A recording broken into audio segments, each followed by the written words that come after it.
I have been trying to record for 3 days now, ever since the killing of Alex Pretti. And I just don't know what to say because I just feel insane. I've decided to try to record some video because I want to go over some of the video and some other visual things, but also I just want to, I guess, communicate on a more intimate human level. I know it's an overused comparison, but it's the only thing that even comes close or makes sense and resonates.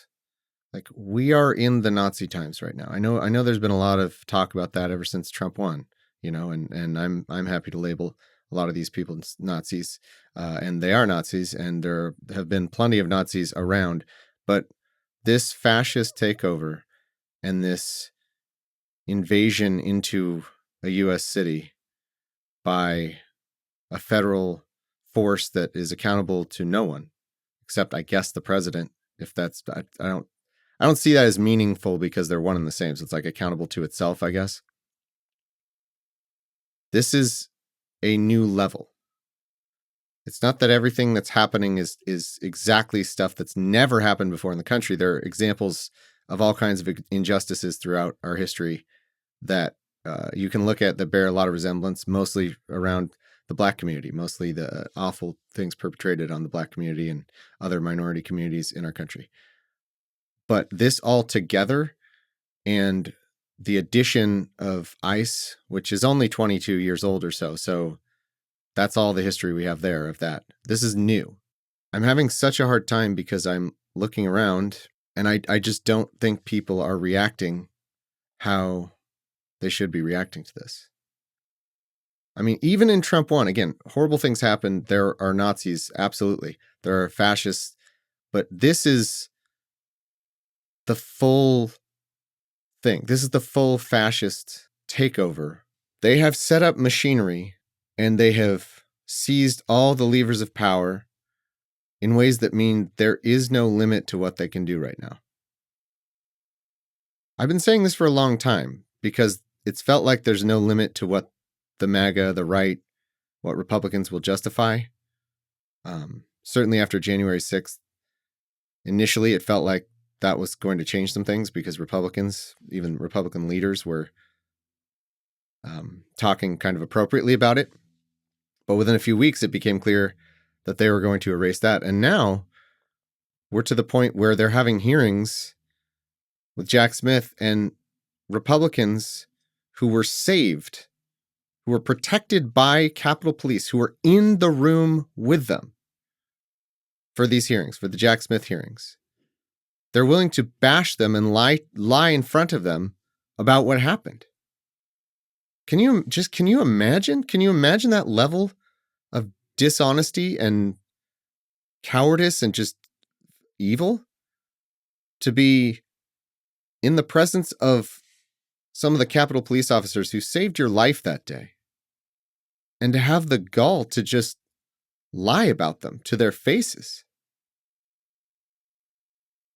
There's that. If you could do that, you can do anything.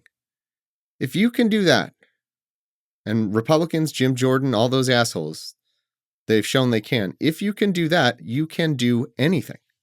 What can't you do?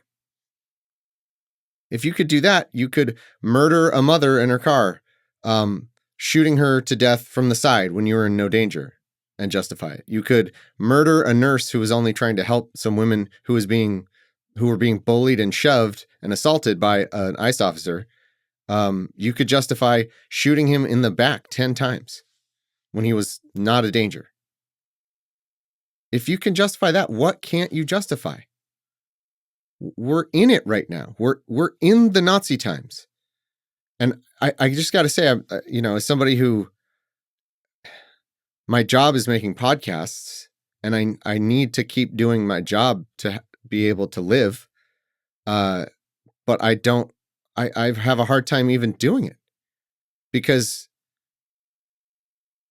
as much as people talk about the Nazi times, the bad times, the whatever, after the killing of Alex, and to some degree, Rene as well, I felt this, But with Alex, it really just, I think it's something just broke in my brain. And now I'm there, like actually there. I actually feel like we are in the Nazi times. And when you actually feel that, and I'm going to make the case, maybe that sounds insane to some people. I'm going to make the case. I'm going to show you some things that maybe will convince you we are in a situation that can become as bad as they want it to become. It's not as bad as the Holocaust right now, fortunately. I don't think enough of MAGA and or Donald Trump wants to actually do a Holocaust. So I don't think there's not going to be that level of death. There's not going to be I don't think. But what they've set up can justify, I don't know how to quantify it. It can justify a lot. It can justify a lot of killing and collecting of migrants and putting them into what are concentration camps, essentially. They are already doing that. They're doing that. We just don't, there's too much to talk about. There's too much negative shit. There's too much shit in the zone to even properly understand that they are running concentration camps. They're not as large as the German concentration camps. They don't have as much capacity, but they've just been given $80 billion. That's a lot. You could build a lot with that. But the point is, I feel like I'm in it now. I feel like we're in those times. And when you actually embody that, when you actually feel like you are in a time like that, there's a whole lot that just doesn't make sense. I can't post a joke about it. I don't feel like posting a meme about it. I don't feel like posting a quote from somebody about fascists or I don't understand this behavior that we're seeing. Like even people on my side, I don't understand it. And I'm having trouble doing anything except sitting here looking like a crazy person like this and just my brain being frozen. I've been doing it for 3 days. I've been trying to still be a parent and get work done because you have to. But I keep going through the same pattern in my brain of they've created the circumstances to be able to do whatever the fuck they want, and they're doing it. And it's by, you know what Trump said, where the only limits he needs is his own morality. That's what the limit is. He was not wrong. He's right about that. The only limit on him is his own morality. And for now, we're not getting like a Holocaust. That's good. It's possible that he'll decide to stop deploying ICE into cities, but I don't know. I don't know about that. I think that while he might want to stop doing that for political purposes, for political reasons, because his approval rating is sinking because of it, I don't know that he can stop the machinery of ICE, or I don't know that it will stop when you've given it $80 billion, when you've set up people like Greg Bavino and a bunch of Nazi murderers who get to do whatever they want to people. Evil people like doing evil things to people. And when there's going to be no consequences and no accountability, do they just stop? I don't know. Do they just stop doing that if Trump decides to pull them out, or we're not going to hear from them really? It's just going to be fine? I don't think so. And that's the best case. I don't know why I'm talking in those optimistic terms. The worst case is he decides to double and triple down and keep doing this in city after city. And that's going to get really, really, really ugly. It already is really ugly. And things can always get worse. All right, maybe I need to start talking about some of the, I guess, reasons why I'm in this psychosis right now. And I feel like I'm reacting appropriately, and a lot of the world isn't. A lot of the country isn't. If you want my honest truth, I think that's what it is. A lot of people are. And I'm out here in California. I'm safe. My family's safe for now. I can only imagine what it's like if you're in Minneapolis right now or anywhere in the affected areas. I can only imagine. It's horrible. It's absolutely horrible. And I don't think like people are just going about their lives. I don't understand it. All right, so I'm sure you all know this, but just in case, I'm sure you've all seen this. There are plenty of videos that show that this is a murder. Here's one that was slowed down, I think, pretty well. It probably shows it best. Obviously, content warning.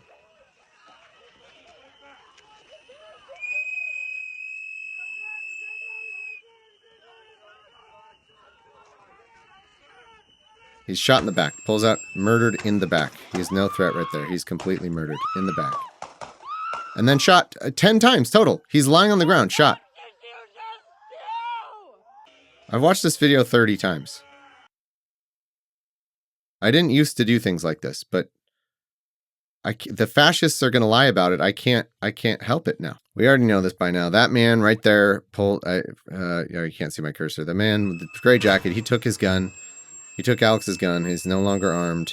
The other guy shoots him in the back. Maybe the first shot was an accident. It's actually possible it was an accident. After that, I think they decide, oh well, in for a penny, in for a pound. But I want to go back because there's another video that I think shows a lot more of the reason why this was so unnecessary and pointless and a murder. Look what's happening here. Here's what happened.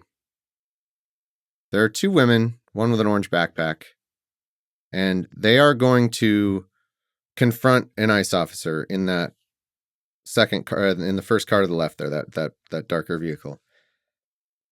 And they're going to do something that is our right as Americans, which is I think they're yelling at this ICE officer, and they're probably telling him what a fucking asshole, racist piece of shit pig he is. I hope, anyway. They're not getting physical. They're close-ish. Well, let's just go forward a little bit. So there they're walking over to that vehicle right there, and they want to insult this Nazi pig. So they're shouting insults. They're allowed to do that. I get that, there's some amount of validity to the fascist stormtroopers do have the legal right to have some space or something. I get that.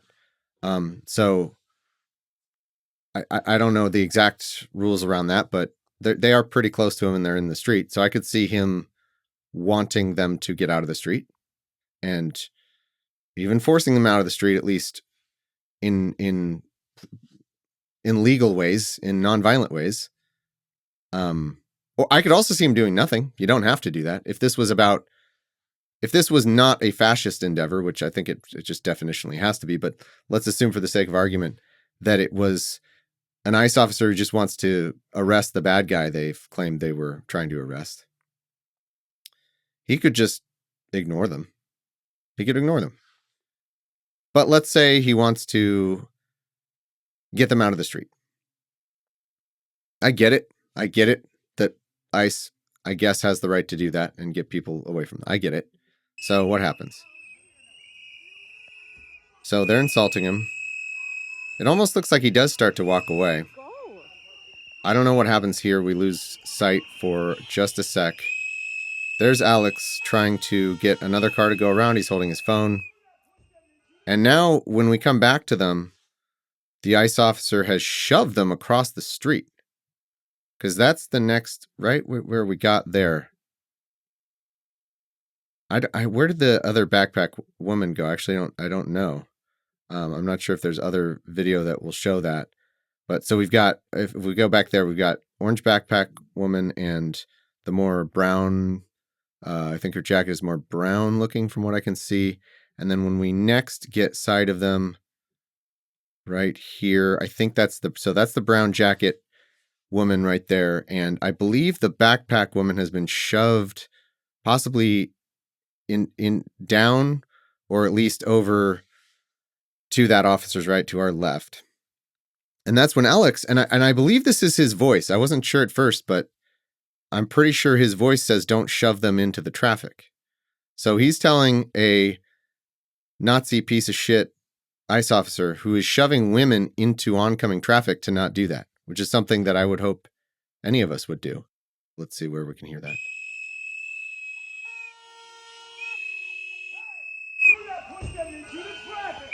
See, his voice is so authoritative, I actually just assumed that was an ICE officer, and I at first assumed that maybe some other ICE officer might have been saying, don't shove that first ICE officer into traffic. But based on the context, I think that's actually Alex's voice, and he's very authoritatively and loudly and aggressively saying, do not push them into the traffic. So he's doing what he can to avoid a piece of shit ICE Nazi badly hurting women, which I think is a good thing to do. Now, so here we are. What the fuck is wrong with you?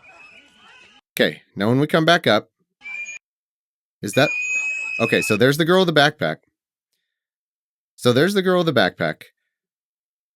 Alex has the girl with the brown jacket, the woman in the brown jacket. And I don't know if she's been pepper sprayed at this point yet. It's possible that we just didn't kind of see that, because he's already, seems like, trying to attend to her in some way there. And then the woman with the backpack is coming back around because she was shoved that way. We don't know if she was shoved, or at least from this video, I can't tell if she was shoved to the ground or anything, but she was shoved violently by a rabid pig. You don't have to do that. You don't have to do that. There's a segment of our society that has decided and accepted that police officers, ICE, whoever, can just throw women to the pavement. And I'm sorry, I guess to get somewhat patriarchal, but I guess another word for it would be people smaller than them, people more vulnerable than them, because it's elderly, it's everybody. They will do that to everybody, but particularly I can understand as a man, as Alex, I believe, identified as, feeling a particular burning anger from seeing a Nazi piece of shit pig like this throw women onto the hard, icy pavement. I can see being activated in a certain way by that. And yet still he did everything right here. He used his voice. He had we know he had a gun. Like, if he was some crazed lunatic, he could have drawn it at this point, when there was one officer and when he had already shoved two women. If he was some deranged ICE killer, why didn't he just take it out then and shoot that guy? Nope, he's not that. He's attending to this woman here. And then the backpack woman comes over. And now what are we doing? Now what was the goal? Okay, Nazi pig officer. I'm going to go ahead and spot you, like, just by the letter of the law, let's say, that you can get them away from you in the street. Okay, I don't think you need to shove them like that. Obviously, this is all awful, but I'm trying to think, like, in adjusted societal terms, what we tend to permit police to do for some reason. Probably because half of people really like police committing violence on the right kind of people. I get that you're allowed to get them away from you. Now, at this point, what is the need for that ICE officer to keep engaging? Look at the image. What is the need? You have Alex and this woman are turned away from you. The other woman in the backpack is coming around. I don't even think he knows she's there yet, because he seems to be looking right at the camera here. What is he still fucking doing? What is he fucking doing? What does he need to do? He's already gotten to abuse some people, which I think is what they're here for mainly. They're out of the street. They're away from his car. They've probably, been persuaded to stop getting in his face, I bet, because he's used violence on them. Turn around and go back and do whatever the fuck stupid shit you came here to do. Why he's turned around? He's turned around, she's turned around. What is he still doing there? What is he still doing there? Let's see what happens here. What the fuck is wrong with you? Okay. Now he just sees her and shoves her. What was that for? What does that do? What was that for? And I don't even know why I'm saying this. Because what's the fucking point? Who's listening? Who is listening who isn't already convinced, I guess? Maybe there's some people, I hope. I really, really, really deeply hope that somebody who doesn't agree with me might see this and change their mind. But is that happening? That's why I've had such a hard time even knowing what to do. I want to say something. There's things I need to say. There's things I want to get out. But why? What are we doing? There's people who are either ignorant, who have decided they don't want to know, or are actively fine with this. But just in case, I just want to put this down for the record. Look at how unnecessary this entire fucking situation was. Again, bending over backwards for the fascists for some reason. But no, because that's how a jury would do it. That's how our society does it. Bending over backwards. I could see the ICE officer arguing he was justified in getting them out of the street away from him. That's done. That right here, that's done. Right here, we're already done. They're leaving. He's taking her. Alex is taking her off the street. This other backpack lady is walking to get off the street. And she's probably giving him an earful about assaulting her. Okay, that's words. We're allowed to say words, actually. We're allowed the First Amendment. That's something we have in this country. And he just shoves a woman into the sidewalk. Look at this. What are you doing? Alex has what seems to me to be a thought to intervene in some way. And by some miracle of restraint, I don't think he like, I could see right here, if I were in this situation, I think I'd be dead too, even if I didn't have a gun, because I don't know how you watch an agent push a woman to the ground and not do something. And it looks like he goes and I think very quickly, because Alex seems to be a pretty remarkable person. I think he thinks better of it. He says, okay. Gets the pepper sprayed. Okay. They're off the sidewalk. They're off the street. They're on the sidewalk now. Now, what are we still doing? Now, this is just fascism. This is just abuse. This is just ultimately murder. We don't need to be here. Nope, none of them need to be here. They didn't need to get out the pepper spray, but okay, fine. You've now shoved a woman to the sidewalk, and Alex has come and sort of maybe touched the agent because he just witnessed this fascist Nazi piece of shit shove a woman to the sidewalk. And he says, okay. And the agent starts pepper spraying. None of that needed to happen, but okay, at this point, you could say, all right, now you've pepper sprayed them. Now can you be done? Now are you done? What more do you need to happen? What more do you need to do here? What needs to happen? They're now crouched on the curb. They are disabled, in the police sense. They're not a threat. And so now Alex is holding on to this woman, this backpack woman, and it seems to me, I don't fully know, but it seems like he just has a reaction to hang on to her because he's being grabbed, maybe just for balance or something. It doesn't seem like it's necessarily like protecting her anymore, I don't think, or maybe again, we have perfect, like hindsight or vision right now, like from all these angles. In the moment, who knows what was going through Alex's head?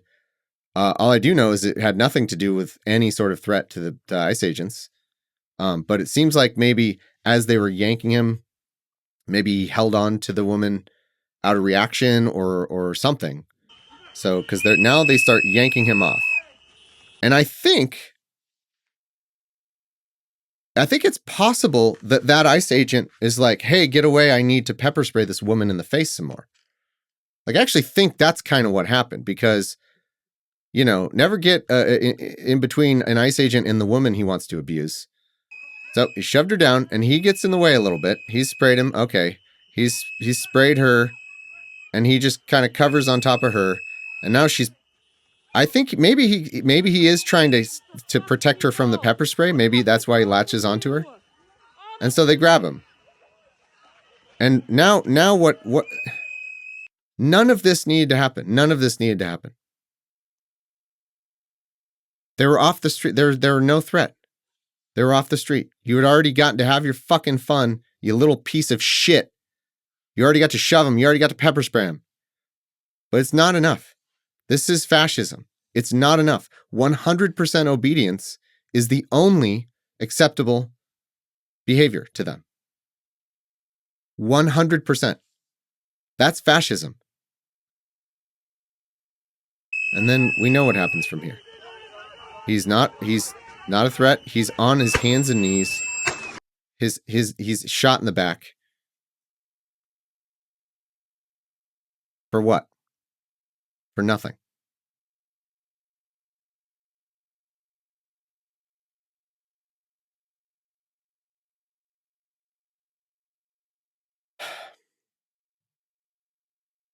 It's so hard. I had a thought where I was like, man, it makes it even all the harder that they keep killing like the best people, you know, like just in the grief of my own mind. I had that thought of like, why can't they just, I don't know, kill someone who's less good or something, you know, sort of like the bargaining phase of grief or something, like if only. And then I realized, oh yeah, they're killing the best people because that's who's out there. That's who's out there.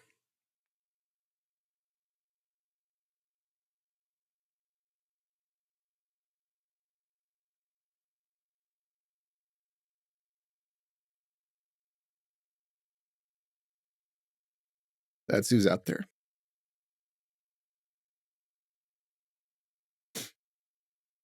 Alex was a nurse. Seemed like an incredible person. And listen to how gentle and soft-spoken and respectful he is.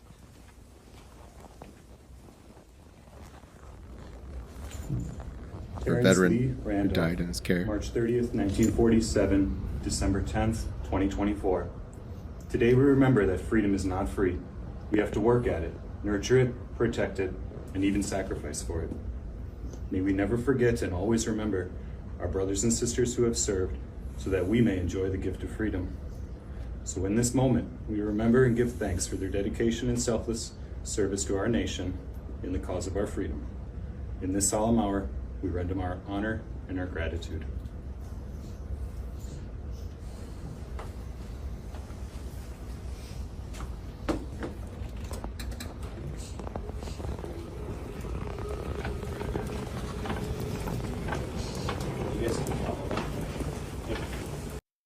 So on one hand, we have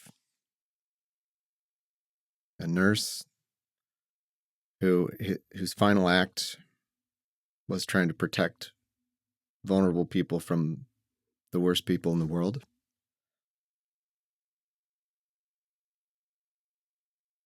A gentle seeming man who just seems like he was an incredible person. You know, sometimes I have that first thought of like, well, this poor guy, as in Alex. And then my next thought is like, no, it's more us. Alex is gone. I hope he didn't have too horrible and painful a death. I hope it was quick. But it's us who suffer now. His suffering is over, and it's us who suffer. And it's the people who raised him,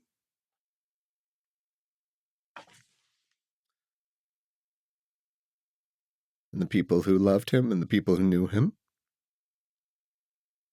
and the people who give a shit about human life.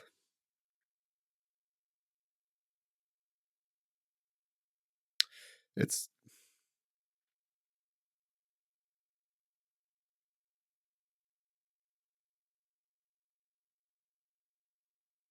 yes, friends and family, everybody. That's who's suffering now. People die every day. There's heartbreak every day on this planet, obviously. There has been forever, for all of human history. There's already enough heartbreak, just naturally, without having this happen and then having to see this fascist administration instantly smearing this man and lying to our faces in ways that we as Americans have normalized somehow. We've normalized this. And we can't. And to see things like this, federal agent reportedly said boo-hoo after Minneapolis man was shot dead. Here's video of an ICE agent. I'll describe it in case there's listeners. This fucking guy. This guy walks in. Well, maybe he wanted to get in on the ass beating where now there's gunshots. So he backs away. And look at him right there. He claps. Can I zoom in on this? I don't know if I can zoom in, but I think you can see. He claps. He runs in. Probably a bloodthirsty piece of shit, wants to run in and assist with the violence. Gets there a little too late, unfortunately for him. Sees the gentle nurse be shot 10 times in the back, and then he claps. He claps. This is real. This is not. There is a lot of misinformation about this. On the left, I mean, the right, I don't even count that. It's just lies. But on the left, there is a lot of misinformation among. This isn't. This is real. This. So if you're just a listener, he claps after like 8 of the 10 shots. This soulless, evil monster is who we've given unlimited power to, essentially.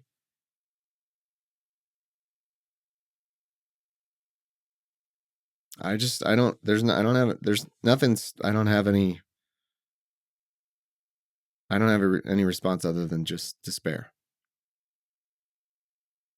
Then immediately we had some affidavits filed really, really quickly. And this isn't that important. This particular point I'm about to make is not that important, but about the misinformation on the left. Right away, we had a whole bunch of people saying they saw the woman in pink on the first angle we had that was kind of behind it. And they said, "Oh, we need that video." And then a bunch of people kept saying, "Well, they've got her. They've abducted her. ICE has her, and they're destroying video." People just make stuff up, and how big a problem that is in the scheme of things of this, I don't know, but people just say stuff. I guess that wasn't true, because here she entered this affidavit. She released her video. I don't want to read this to you. I'm a resident of the Whittier neighborhood of Minneapolis, Minnesota. I'm over 18 years of age. I am a children's entertainer who specializes in face painting. On Saturday, January 24th at about 8:50 a.m., I was getting ready to go to work when I heard whistles outside. I knew the whistles meant that ICE agents were in the area, so I decided to check it out on my way to work. I've been involved in observing in my community because it is so important to document what ICE is doing to my neighbors. Connecting to your local community and knowing who your neighbors are is something I profoundly value. I drove to Nicollet Avenue and 26th where I could hear the whistles coming from. I turned south onto Nicollet. There were already several ICE agents there, and they'd set up a sort of vehicle convoy on Nicollet and 28th. There were also about 15 observers there, recording and observing ICE. I saw ICE agents surrounding cars and punching car windows. I also saw them stopping vehicles further down Nicollet, so I backed up because I didn't feel safe continuing on. I noticed a man sort of acting to help traffic move more smoothly. He helped me find a place to park. I got out with my whistle and my camera. I went over to him and said something like, "I'm going to film and use my whistle." It seemed like most ICE activity was happening a little further down the street from us, near 27th. Someone was being thrown to the ground. I started recording. There was an agent by a car across the street. 2 observers were a few feet away from the agent, blowing their whistles. One was wearing a backpack. I and the man who was observing and helping direct traffic were standing in the street. There was a phone in the man's hand recording a video. An agent approached and asked us to back up, so I moved slowly back onto the sidewalk. The man stayed in the street filming as the other observers I mentioned earlier were being forced backward by another ICE agent, threatening them with pepper spray. The man went closer to support them as they got threatened, just with his camera out. I didn't see him reach for or hold a gun. Then the ICE agent shoved one of the other observers to the ground. Then he started pepper spraying all 3 of them directly in the face and all over. The man with the phone put his hands above his head, and the agent sprayed him again and pushed him. Then the man tried to help up the woman the ICE agent had shoved to the ground. The ICE agents just kept spraying. More agents came over and grabbed the man who was still trying to help the woman get up. All 3 of the observers looked to have been badly affected by the pepper spray. I could feel the pepper spray in my eyes. The agents pulled the man on the ground. I didn't see him touch any of them. He wasn't even turned toward them. It didn't look like he was trying to resist. He was just trying to help the woman up. I didn't see him with a gun. They threw him to the ground. 4 or 5 agents had him on the ground, and they just started shooting him. They shot him so many times. I don't know why they shot him. He was only helping. I was 5 feet from him, and they just shot him. The video I recorded of what happened accurately depicts the events leading up to the agent shooting him and several minutes afterward. The video is attached as Exhibit 1. I have read the statement from DHS about what happened, and it is wrong. The man did not approach the agents with a gun. He approached them with a camera. He was just trying to help a woman get up, and they took him to the ground. I feel afraid. Only hours have passed since they shot a man right in front of me, and I don't feel like I can go home because I heard agents were looking for me. Hey, maybe that's the reason not to spread stuff. Who knows? Maybe. I don't know if that was accurate, but anyway. I don't know what the agents will do when they find me. I do know that they're not telling the truth about what happened. I've heard that other witnesses might have been arrested and taken to the Whipple building. I am disgusted and gutted at how they are treating my neighbors in my state. I keep alternating between crying and feeling determined. It is important to remember the value of documenting injustice. We show up for the people who need us to bear witness because it can't just be one group of people bearing the brunt of their tyranny. This is a struggle to protect our freedom and democracy. Those things are on the line. He lost his life for those values. Another statement. I'm a 29-year-old resident of redacted in Minneapolis, Minnesota. I've lived in Minneapolis since 2024 when I moved to the city to begin my medical residency. I'm a licensed pediatrician, and I have been practicing pediatric medicine in the city since I moved here. On January 24th, etc., I was awoken by the sound of cars honking and whistles blowing. Shortly after I awoke, I heard screaming outside my window. I saw several ICE agents and civilians yelling at each other. One civilian was standing in front of a parked car on the side of the road. I saw him yelling at ICE agents, but I did not see him attack the agents or brandish a weapon of any kind. Suddenly, an ICE agent shoved him to the ground. My view of the altercation was partially obstructed, but after a few seconds I saw at least 4 ICE agents point guns at the man. I then saw the agent shoot the man at least 6 or 7 times. Initially, I was stunned. From what I can see from my apartment, there was absolutely no need for any violence, let alone lethal force by multiple officers. I immediately put on my boots and coat, ran outside, and approached the ICE agents who were near the victim. The scene was chaotic. Many civilians were screaming and honking. Over the noise, I informed the ICE agents that I am a physician, and I asked to assess the victim. At first, the ICE agents wouldn't let me through. They repeatedly asked me for my physician's license, which I obviously didn't have, but none of the ICE agents who were near the victim were performing CPR, and I could tell that the victim was in critical condition. I insisted that the agents let me assess him. Normally, I would not have been so persistent, but as a physician, I felt a professional and moral obligation to help this man, especially since none of the agents were helping him. Finally, one agent agreed to let me assess the victim. He patted me down to make sure I didn't have a weapon, in quotes, and then let me approach the victim. As I approached, I saw that the victim was lying on his side and was surrounded by several ICE agents. I was confused as to why the victim was on his side because that is not standard practice when a victim has been shot. Checking for a pulse and administering CPR is standard practice. Instead of doing either of those things, the ICE agents appeared to be counting his bullet wounds. I asked the ICE agents if the victim had a pulse, and they said they did not know.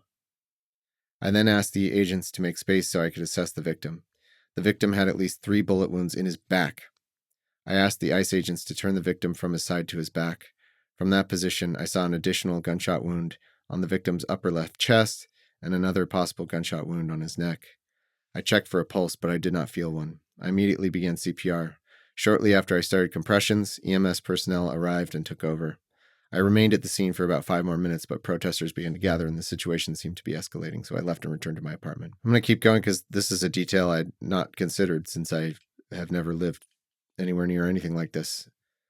When I returned to my apartment, I was extremely distraught. I was sobbing and shaking uncontrollably.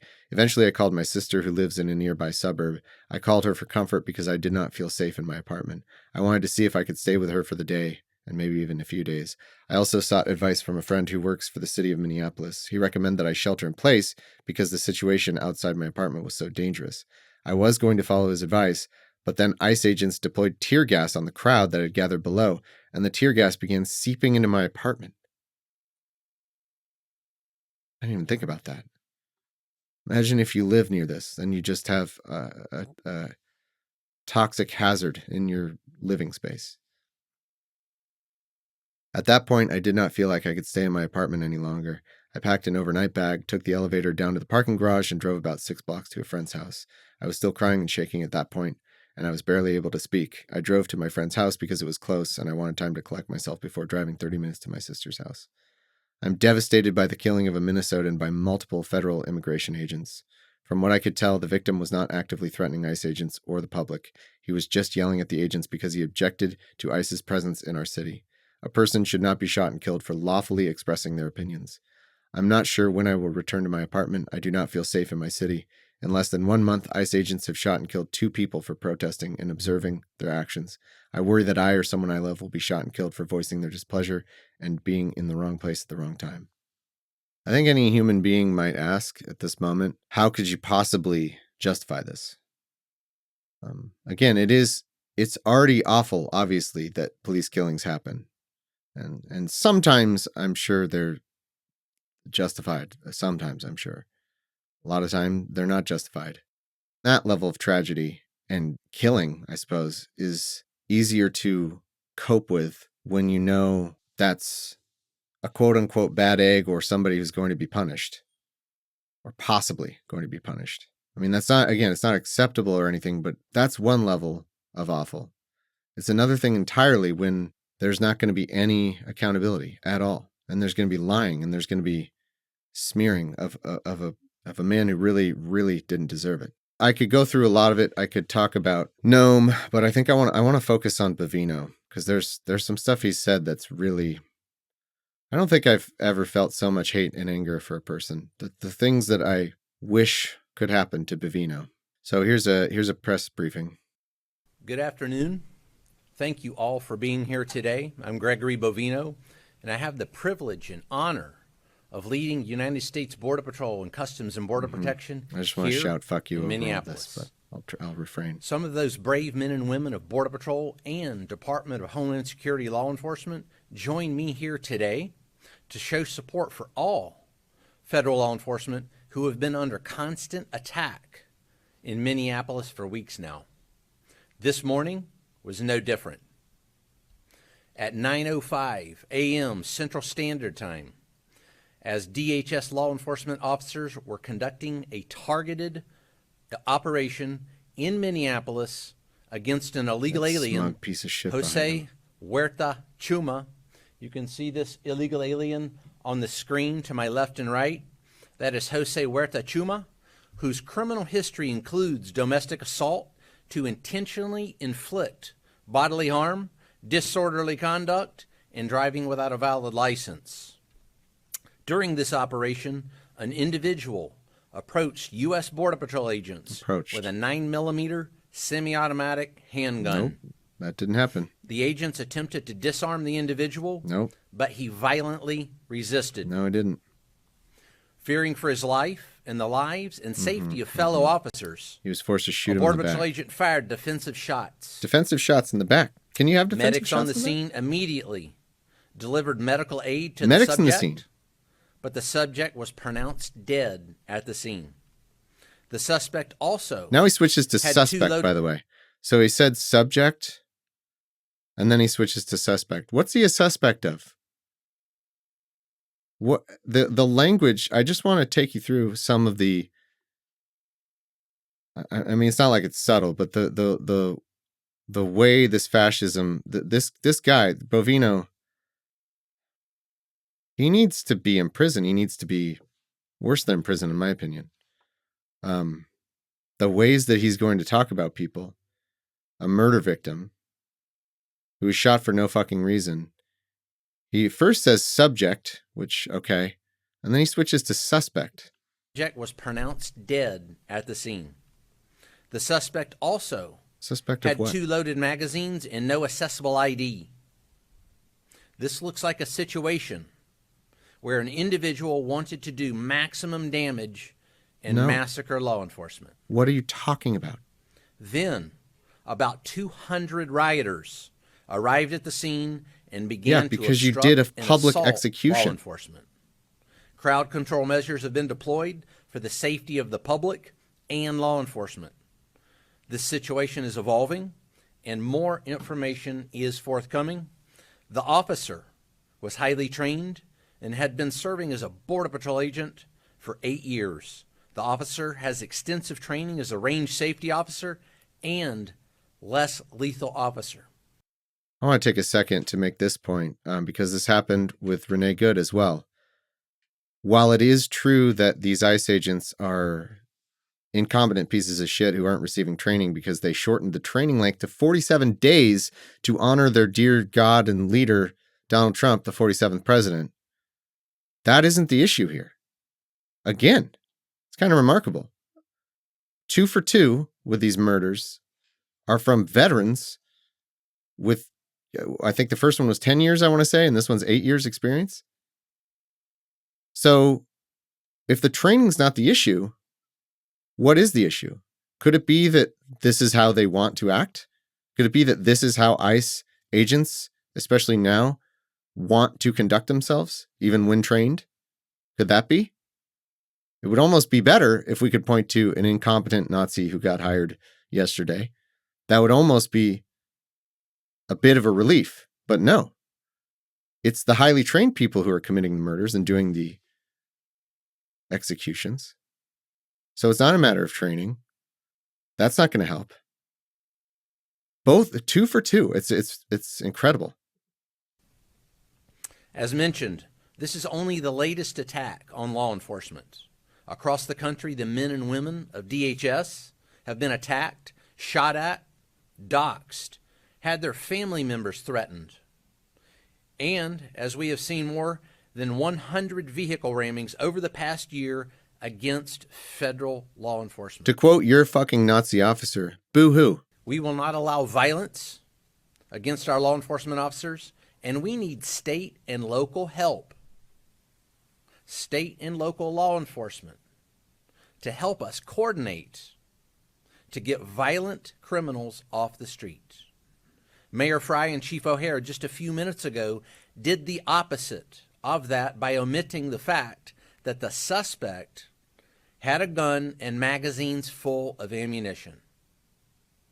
In what looks like a situation, again, where an individual wanted to do maximum damage and massacre law enforcement. No. I want to reiterate what President Donald Trump, Secretary Kristi Noem, myself, Director Marcos Charles, and so many others have said time and again. If you obstruct a law enforcement officer or assault a law enforcement officer, you are in violation of the law and will be arrested. Our law enforcement officers then why take didn't an you arrest oath them? to protect the public. We go to work every day to protect our friends, No, our neighbors, you don't. and our fellow citizens. That one was bad. This one was even worse. Good afternoon. My name is Greg Bovino, Commander at Large for CBP Assets here in Minneapolis. I'd like to take a few moments here before we take questions and before we hear from my colleague, Mr. Marcos Charles, to talk about a subject that I think is very important.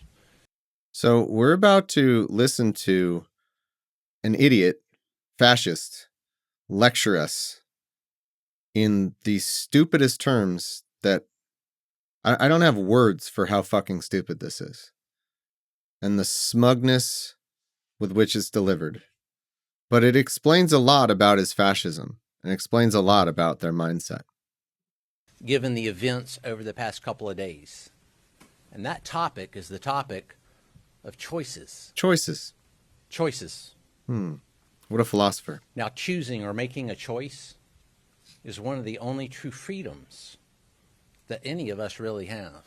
Like to make a choosing choice. to exercise your First Amendment Whether right or your that's Second Amendment the choice right. to be here today as the media, the choice to go to school, join the military, join law enforcement. Making a choice is a freedom that resides within us. Now, good choices are important in life, as we all know. And many actions that take place are due to our choices. What do you think The you're choice explaining? to, say, cross the border illegally, that is a choice Is it? that someone makes. To cross the border illegally, that's a choice. Yeah. If they're fleeing for their lives because they face horrendous atrocities in a country that we've ruined, possibly, how much of a choice is it there? Is that, I mean, you could say everything's a choice. And and in a certain definition, it's weird, Gregory, that we're getting into philosophy here. I don't really think that's what the people need from you. But yeah, to some extent, everything's a choice. But you would think there are choices that are more and less free. If I put a gun to your back and tell you to do something, you then can choose to do it. Is that a free choice?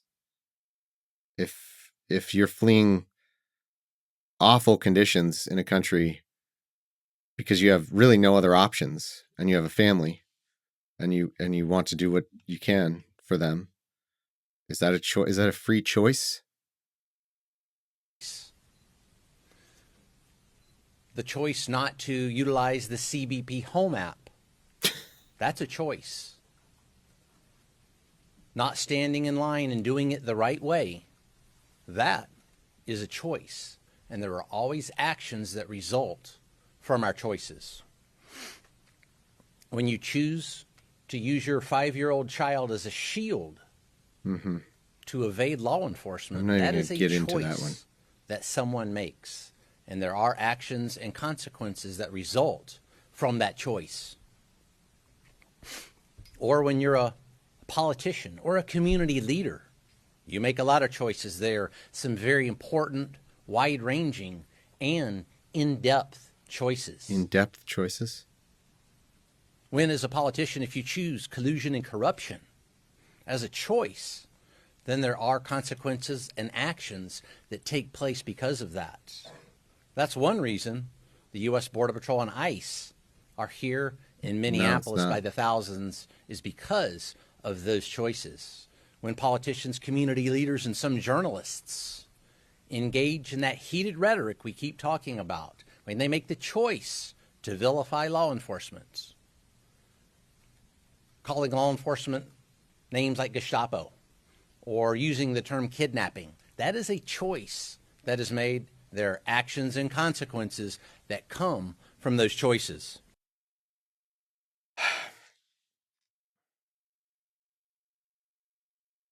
What the fuck is this? This is where I have to play that game for some reason in my head where I think, is he this dumb or is he just doing this because he knows we can't do anything about it? In this case, I think he might be this dumb.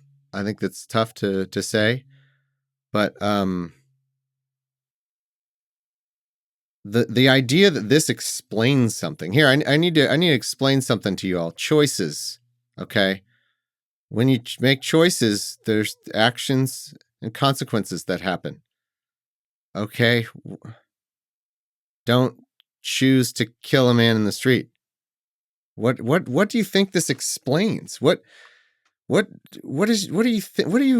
his audience here? What does he think? And that's the thing is the only acceptable response to these people is full abject obedience. That's it. You're gonna sit here and lecture us about the consequences of our own actions like you're our 90 IQ dad? What is this explaining?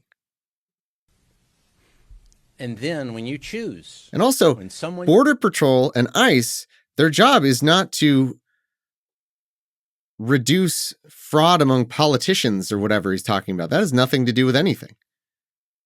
The amount of fascist that this is again, this person has been given free reign, and there's not really a limit to how fascist this guy wants to get. And that's why I'm feeling the way I am.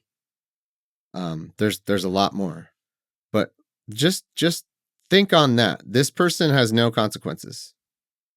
There's nothing constraining this man. chooses to listen to a politician, a so-called journalist, a community leader that spouted that type of vilification towards law enforcement or anything else, You're when you being choose to listen to that right now. That is a choice, and there are consequences and actions there also. I think we saw that yesterday. Wow. And those actions and choices can obviously have tragic consequences, bad outcomes, outcomes that law enforcement never wants to see. Law enforcement never wants You're to just see doing a whole bunch of bad words to consequence say it's your fault. That's due all you're saying. to You're a not. poor choice. What is with this framing? Now, these choices have reverberations throughout society. Let's take a look at, go ahead and put that on the screen, please. Reverberations? Yesterday, Border Patrol agents were engaged in a targeted law enforcement effort to apprehend this individual here, Mr. Jose Huerta Chuma. Look at his criminal record: domestic assault, intentional infliction of bodily harm, disorderly conduct. He's also got some other records there as well. This individual remains at large today.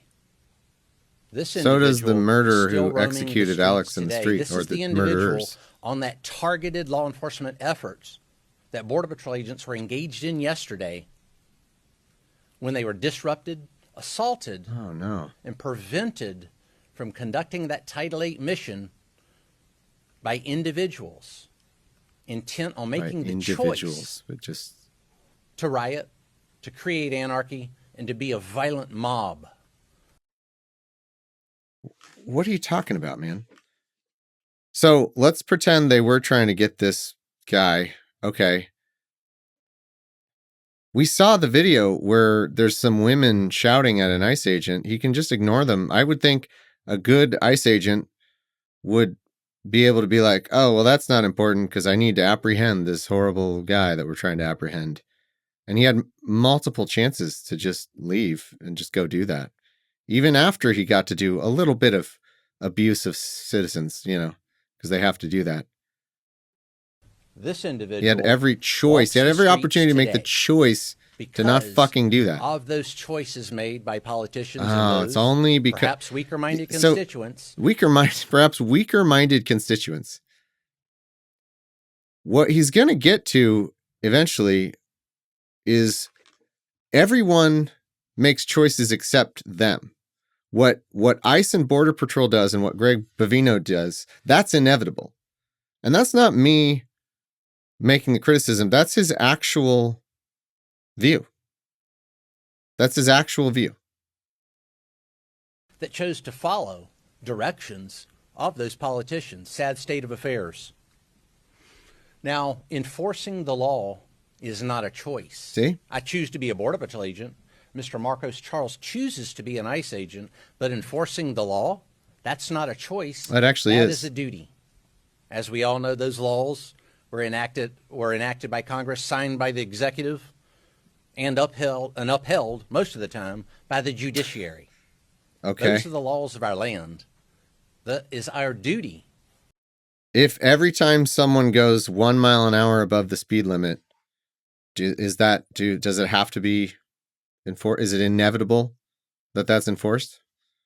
Does a highway patrol have to pull you over every single time you go 1 mile per hour above the speed limit? No. Do they have to arrest you for every single infraction, jaywalking, littering? Do they have to use maximal force to arrest you? Otherwise, then there's no laws if you don't? No. There's no other situation where we look at things this way. I get the more serious the crime is, the more important it is that police actually enforce that law. I get it. Murder, horrible things, kidnapping, rape, I get it. But being in the country without the right papers is not that. They have to default to this simplistic, feeble-minded logic of like, either you enforce them or don't. If you don't enforce them, there's no laws. It's just not true. It's not how anything works. To enforce those laws, whether that's a Title VIII immigration law, whether that's chasing a bank robber or a spy or whatever else, that is our duty, whether it's a state and local law enforcement agency, and they make choices also. Do they support federal law enforcement going Wait, how are they making Mr. choices? Jose I thought Huerta it's a label. or do they not? I thought what they do is inevitable. The only people, again, this is why it's the fascism. The only people who aren't making choices, in quotes, in this framing is him and ICE and Border Patrol. They are the inevitable. They are the consequences. Whatever they do, it's beyond analysis even in Bovino's mind. It's inappropriate to even talk about it. That what they do is supreme. To the point where he's saying local law enforcement. Why does local law enforcement not get the same treatment here? He even says, local law, they make choices. Okay? So do you. That's not a choice. That is a duty. So enforcing As the we law is all not know, a choice, those it's a duty. laws Okay. were That doesn't enacted- apply to the were enacted police? by Congress, signed by the the actual executive. police? That is our duty, whether it's a state and local law enforcement agency, and they make choices also. Do they support federal law enforcement going after They make choices also. Jose Huerta Chuma, or do they not? We all make choices. Why do you say his name Our like Title that? 8 Fucking immigration creep. mission continues. Next slide. Our Title 8 immigration mission continues, unabated, here in Minneapolis, despite yesterday's tragedy that was preventable by folks making better choices, politicians, journalists, and would-be anarchists and rioters.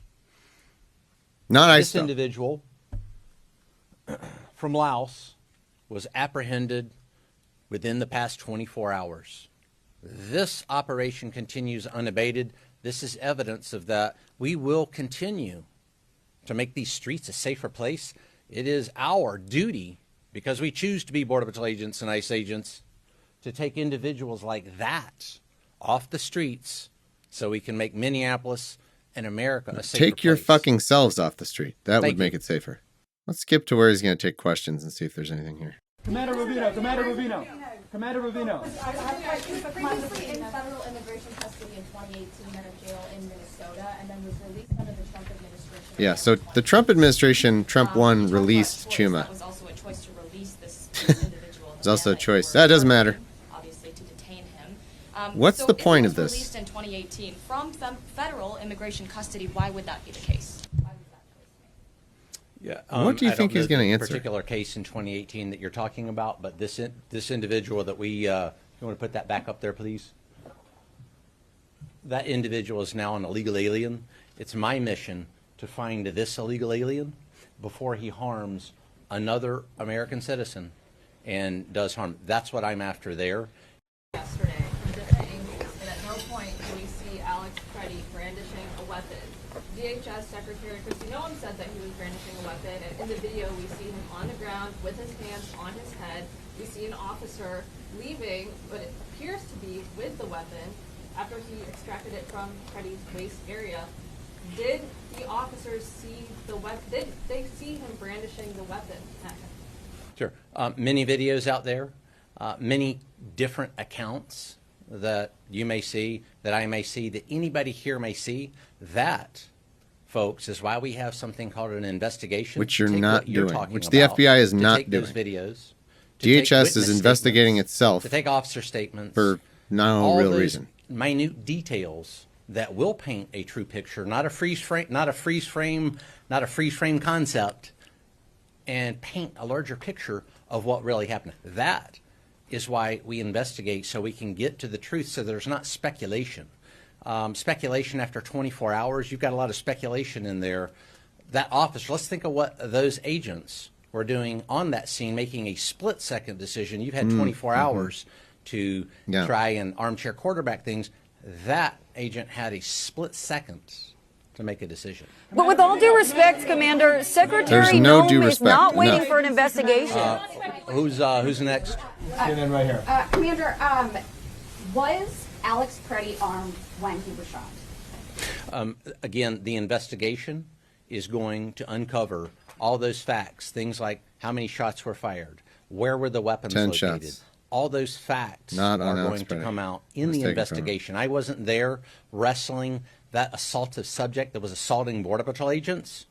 I wasn't there wrestling him myself, so I'm not going to speculate. I'm going to wait for that investigation. You already Don't- did. No, don't interrupt me. I'm going to wait till Look at that this. investigation comes out until I make a decision there. If there's an investigation going on and you have not concluded, isn't it possible this was a bad shooting? Or have you already concluded for yourself that this was justified? I've not concluded anything. I've not given you a conclusion. But what I do you know, have. what I do know, is this individual was on that scene several minutes before Oh, before that shooting, interfering with a lawful, legal, he ethical didn't law appear enforcement in the operation instant of the shooting. to arrest Jose Huerta Chuma. And No, he again, didn't. it's back to choices. We just talked about choices. When someone Yeah, makes what the didn't you choice understand about to my come into an lecture active about law choices? enforcement scene, interfere, What aren't you obstruct, getting, idiot? delay, or assault law enforcement officers, and they bring a weapon to do that, that is a choice that individual made. Oh, it's a choice that individual made. There you go. Ironclad. So this is where I want to get to my next point, which is, what is the fucking point of doing this? What are we doing? This is again why I feel so stuck. What is the point of mainstream journalism in this moment? It's fundamentally flawed in a way that makes them unable to deal with this. They're unable to even meaningfully help in any way. They're required to have memento disease. They're required to just not remember or be able to make a determination that what Bovino is doing is lying for fascist reasons. Objectively. That's not my partisan opinion. That's objectively true. And if you don't understand that, and if you're not saying that, then you're not providing any insider coverage. You're not providing me with facts. Look at this pattern. We have to say, even this was the quote unquote best interview, and it was Dana Bash, CNN, challenging him. But what is the point? You're still just letting this fascist lie and get in this idiotic logic loop where he says, well, this person assaulted law enforcement and he came at them with a gun. They say, wait, but he didn't. When we've seen the video, he didn't. Well, the investigation will show that. Oh, okay. You're waiting for the investigation, but you will say that he was a criminal who assaulted law enforcement and had a gun and all that. So he'll make his claims and he'll back up Kristi Noem's claims about him brandishing a weapon, which he never did. And then every single time he's questioned about it, he'll just say there's an investigation, which there isn't. There's not going to be the normal FBI investigation that you would have in this case. They are going to have DHS investigate themselves. There's no accountability or consequences here, unless the state of Minnesota somehow makes them happen. But that's it. And what is the point? The only tool that mainstream journalists have is the idea that if you ask someone a question like a child, like you're asking a child in a way that points out their hypocrisy or points out their contradiction, if you do that enough times, that does something, but it doesn't. The fascists just, for one, nobody's watching. The people who need to see it aren't watching. For two, the fascists can just lie. They know that they can't. They have to feel shame in order for your shaming to do anything.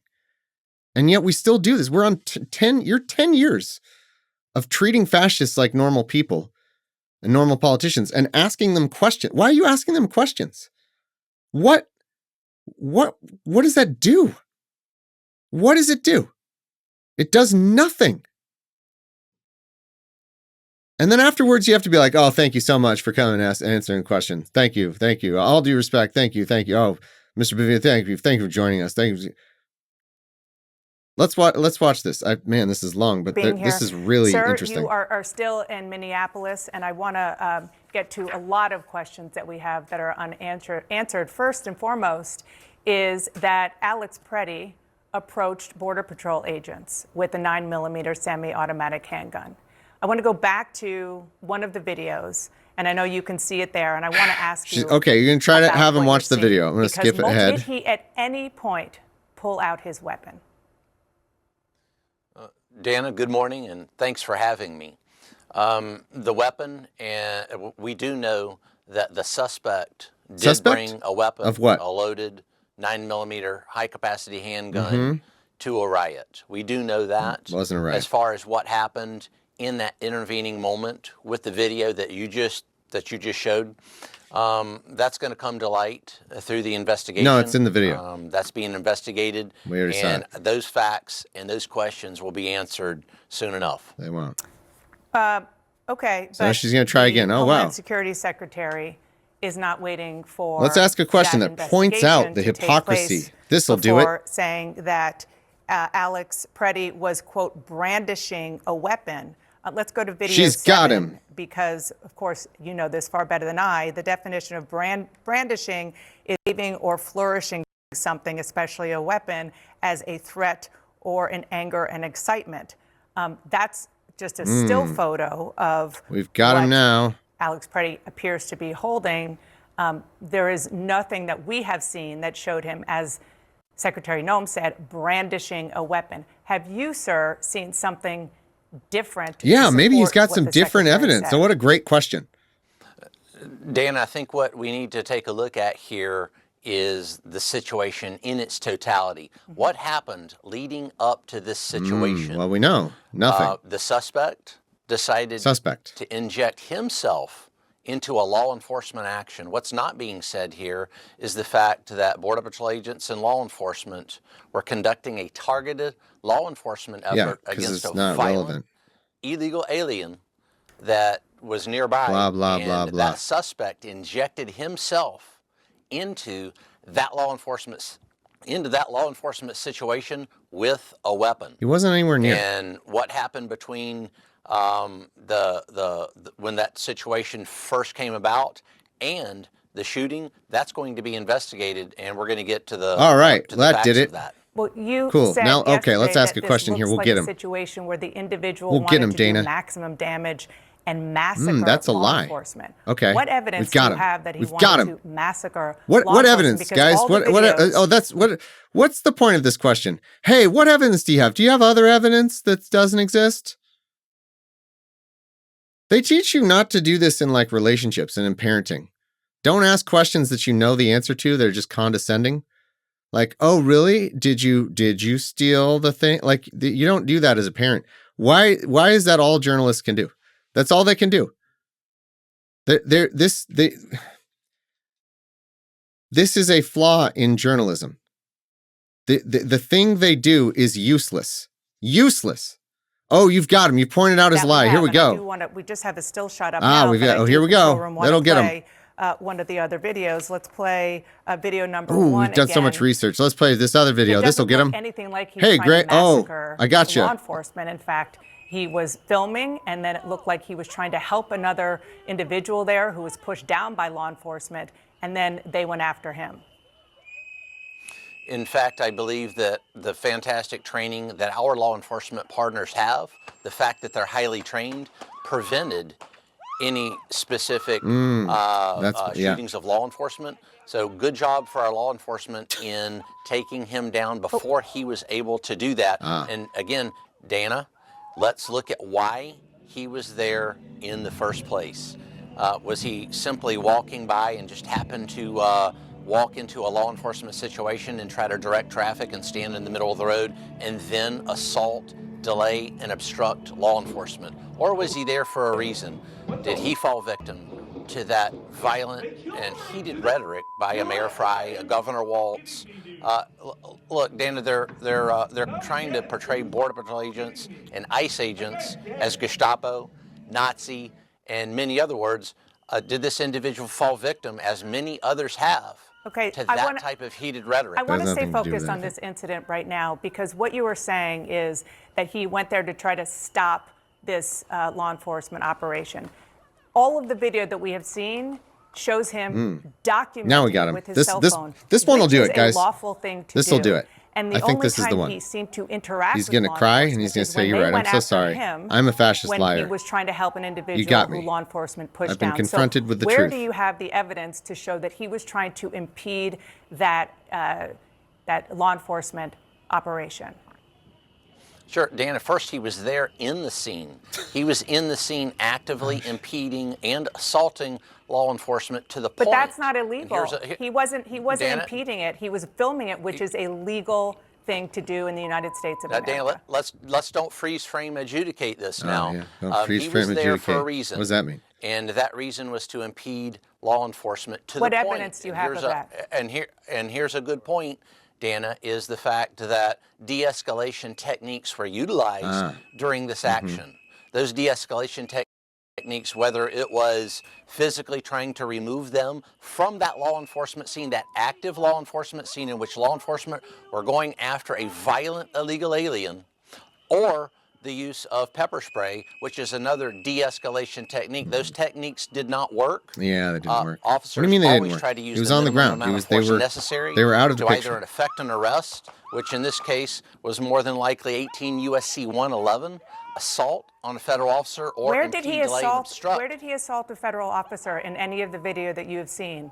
Because it looked to us from every angle, sir, that he was approached by them when he was helping another individual Guys, we who got was him. pushed Here down. we go. What evidence do you have that he was This will do it. assaulting? Yeah, he has any law evidence. Let's enforcement? ask him what evidence he has. Dana, we don't need a suspect's help in an active law enforcement scene. When you say we don't need suspect, his help. what is we he didn't ask suspected his of? help. That's I like an that she asked active that, at law least. enforcement scene. He knew that was an active law enforcement scene, especially when the officers approached him, and it's very evident he did not need to be where he was, and he so when decided somebody on his own to stay there. So when somebody is pushed down and a person's instinct is to help that person, when somebody's pushed down by law enforcement, you're saying that you just stand back and let law enforcement do what they're doing?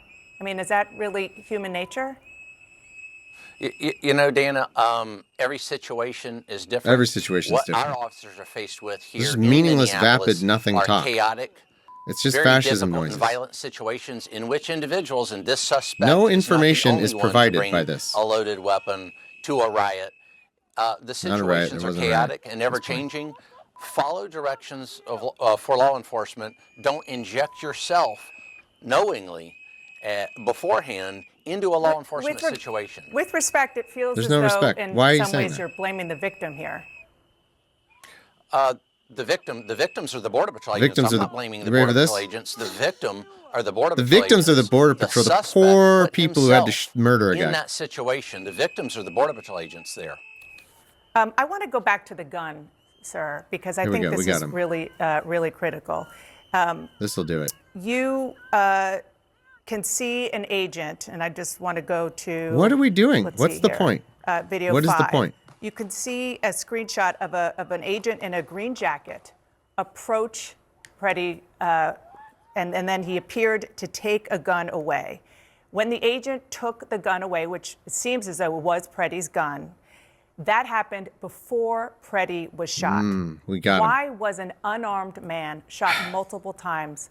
This by is, law I mean, this is the enforcement, by best your Border interview, the Patrol best agents? job, and still pointless and nothing. Dana, Pointless. you don't know he was unarmed. I Yeah, don't we do. know We he can was see it. unarmed. Yeah, he was That's unarmed. freeze frame adjudication of a crime scene via a photo. We have 100 That's angles. Why we What have better- investigators. That's why we have an investigation that is going to answer those questions. How many shots were fired? 10. Who fired shots? Those two fucking Where was the murders. guns? Where were the guns located? All those questions are Are going Sir, to I be just answerable want- I in the think you video. can see the screen. in We're the sh- investigation. we're sh- We're not going to adjudicate that here on TV in one Okay, but freeze you frame can there. say It's that not he a freeze was. frame.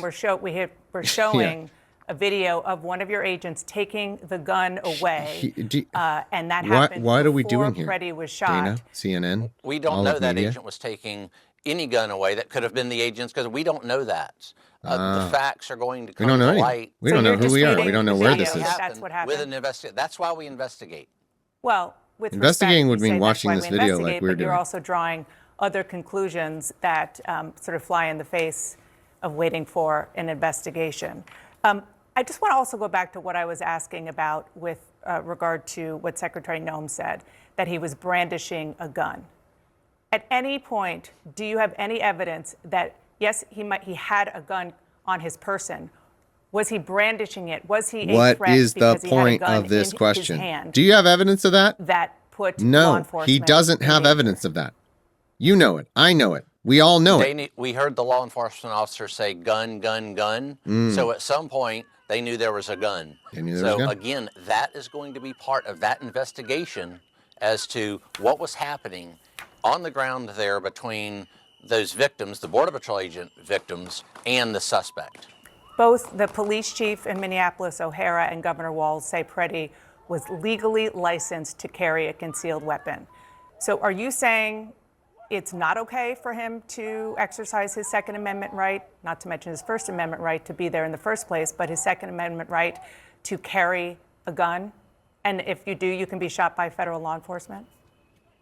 No, I didn't say that, Dana. I never said that. What I'm saying is we respect that Second Amendment right, but those rights don't count when you riot and assault, delay, obstruct, and impede law enforcement officers, and most especially when you mean to do that beforehand. Ooh, we How do don't you need know the that? investigation for that. When you mean to do that beforehand, when you show up to an active crime scene, don't leave the crime scene, and you're armed, then you've got the decision-making What process. crime? What do you mean for crime that scene? individual doesn't What seem to be crime very was good. happening? Now, back to the Second Amendment. What you're saying about the Second Amendment is peacefully protesting with firearms. Absolutely, I've done that myself, and fully support that. It's but too bad not nobody killed you. when you perpetrate violence, obstruct, delay, or obfuscate Border Patrol in the performance of their duties in an There is active no crime evidence that scene. he was perpetrating violence. We got it. There's And no evidence. We got him. Unless you have it, and Yes. we'd love to see it if there is, that he was intending to massacre law enforcement, other than the fact that This he was is there useless. and he had a Fucking gun lawfully. useless. He meant to be there beforehand. Again, Dana, he came there beforehand. How do you for know that? a reason. How do you know that? Because he was there. But all he Because was doing there. was filming It's and very evident. documenting it, which is legal. He was carrying a gun, which in Minneapolis I didn't is say legal. it wasn't. And I didn't say it wasn't legal. So but then what did he do that cannot was illegal? Assault federal law enforcement when he does that. That's an active law enforcement crime Where do you scene. see in the Crime video that scene? he was Decided to assaulting? enter Active into. crime Where do scene? you see in the What are you video that talking he was about? assaulting law enforcement? Because from everything we have seen, law enforcement was assaulting him when he was Look, there. we're not going trying to freeze help frame. What is the another point? individual. Dana, We're just law stuck in a enforcement loop. doesn't assault anyone. Follow Oh, this directions is of actually law important. enforcement. This is important. Follow. See This in is the- very important. Amongst all this nonsense and logic trap that we're in, that's pointless.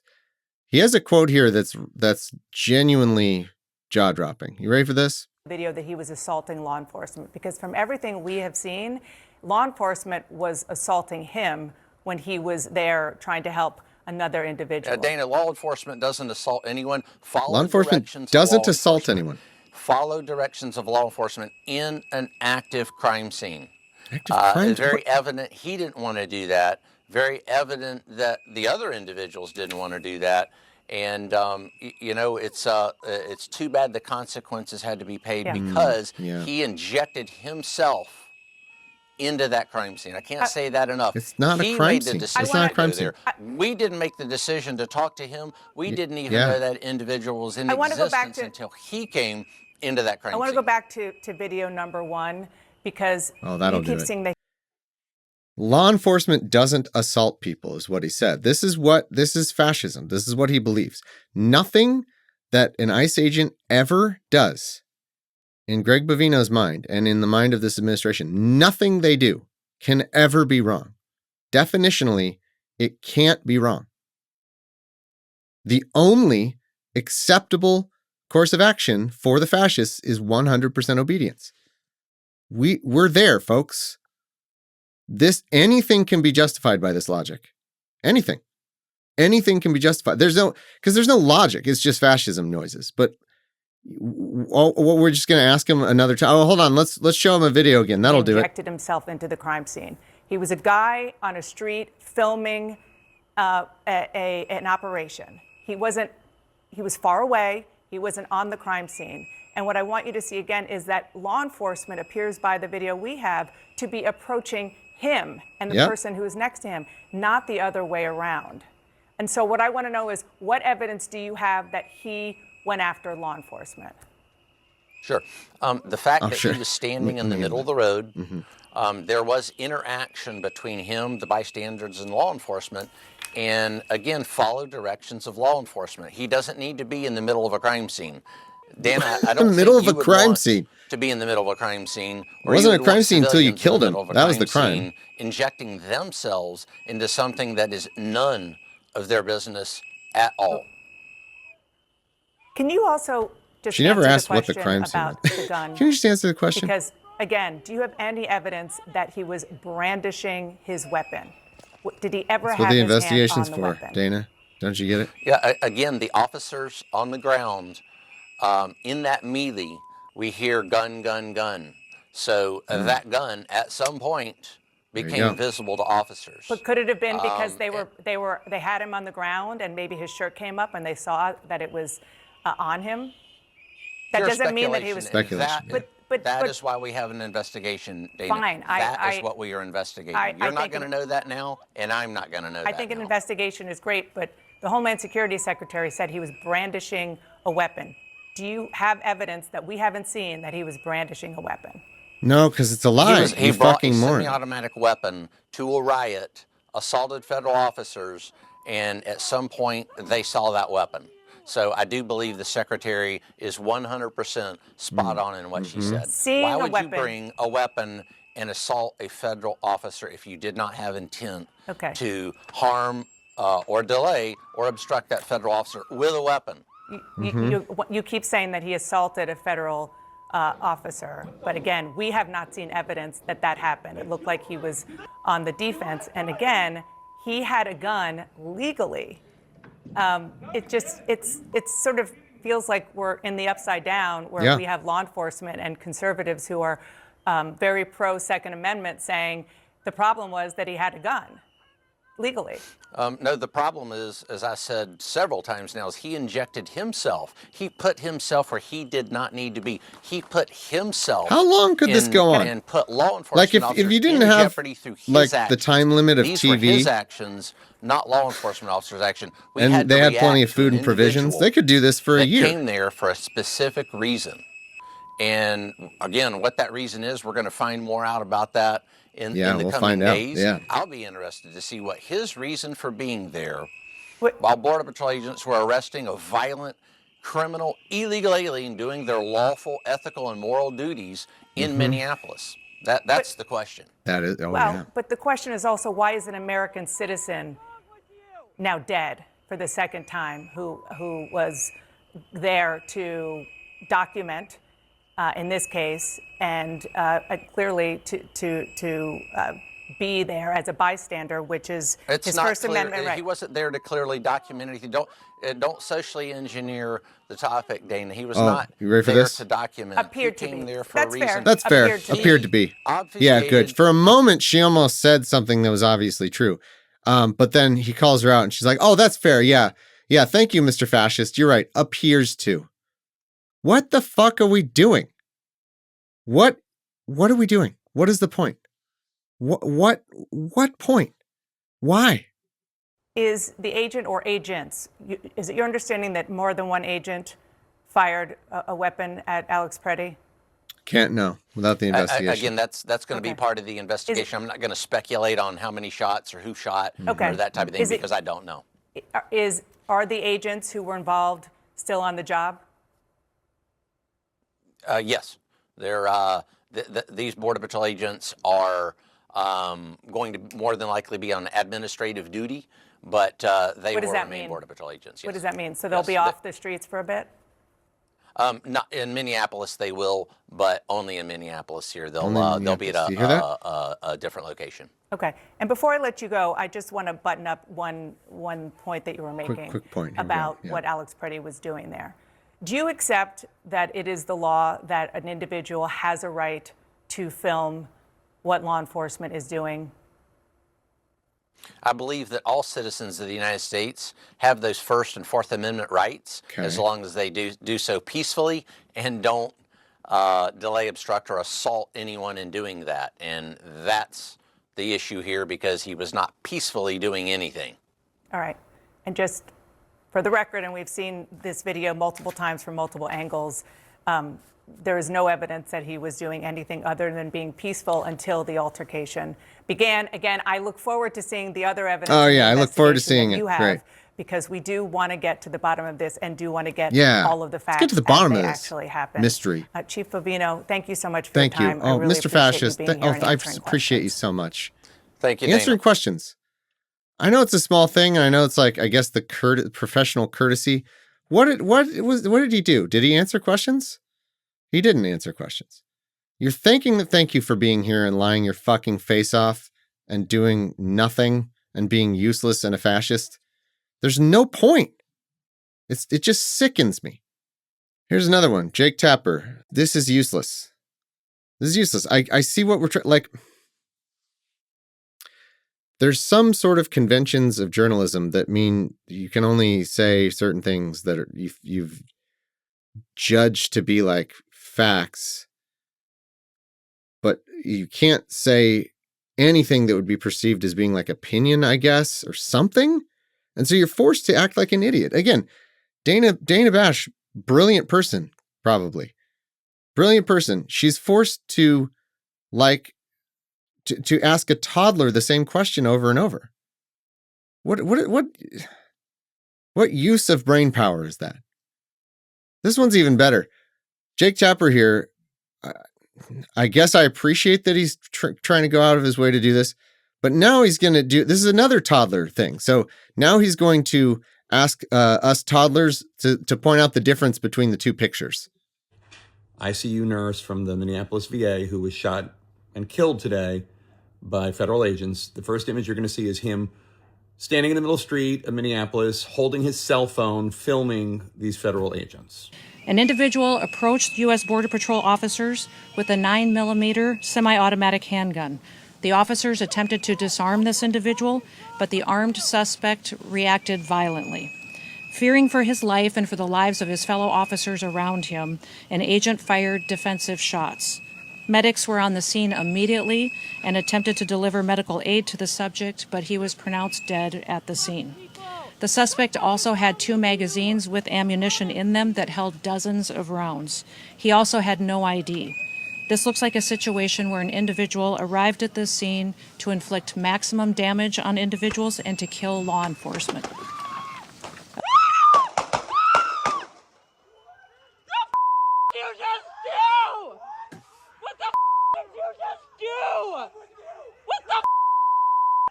There's still a lot we don't know about this shooting. Apparently, Pretti had a gun on him. He also had a concealed carry permit, according to law enforcement.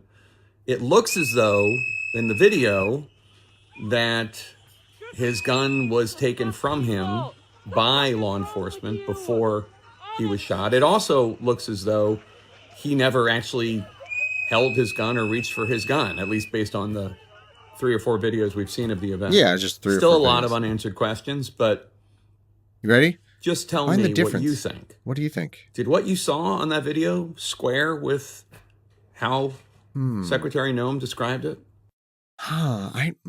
Tough question. For me, a toddler. I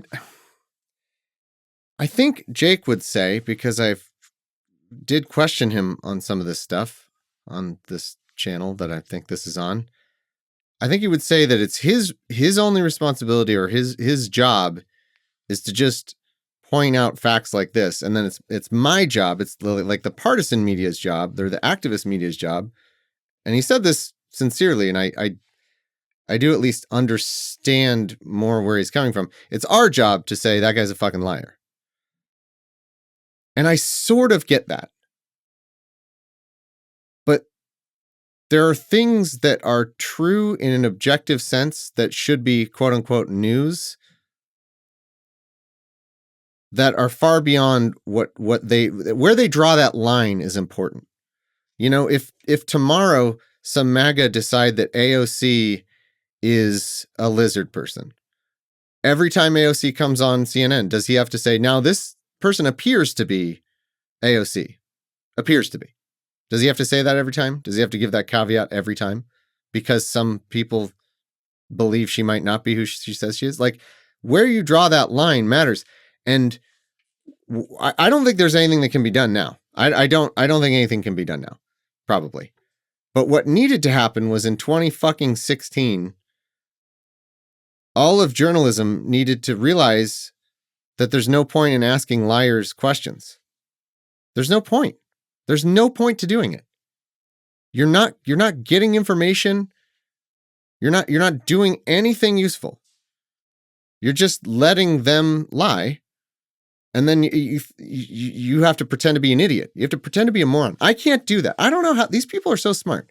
Like Jake Tapper, Dana Bash, like these journalists are really smart. And their job is to pretend to be stupid. It's just like humiliating. That can't be That can't be how it's supposed to be. That can't be how journalism is supposed to work. What you would need to do is every single time, and again, this would still be consistent with like this quote unquote objective journalism bullshit. Every time you have this liar on the show, any of the liars, you should have to say like, oh, this is a known liar, by the way. The ticker underneath should say like known liar, consistently deceitful, constantly tells us stuff that isn't true, is motivated to lie because he just seems to defend everything ICE does. Like that's like context you need. Just pretend, journalists who aren't listening, just pretend that someone is a dishonest actor who will lie every time that it suits them. Just pretend that exists, hypothetically. And it was your job in the news to like report on and interview that person. Would it be useful to approach every single interview as though it's the first one and just let them lie with no context, without the context of like, oh, by the way, this person always lies? It like that's deceptive. That actually deceives your audience, because when they see this nice, calm setting, when they see this respect, when they say, oh, thank you so much for coming in and answering our questions, when they see that, that normalizes it, and they think, oh, okay, it was just that's just their view. I guess it's just a normal guy they're interviewing, and this is all normal. That's how we've normalized this. This isn't normal. This is like 22 minutes of Dana Bash asking someone a question that she knows the answer to. Do you have other evidence? No, we know the fuck he doesn't have other evidence. We know that. Why are you asking that? You might as well be asking, like, were there aliens there? Did the aliens come and abduct the other evidence? Like, it's the same. There's no value.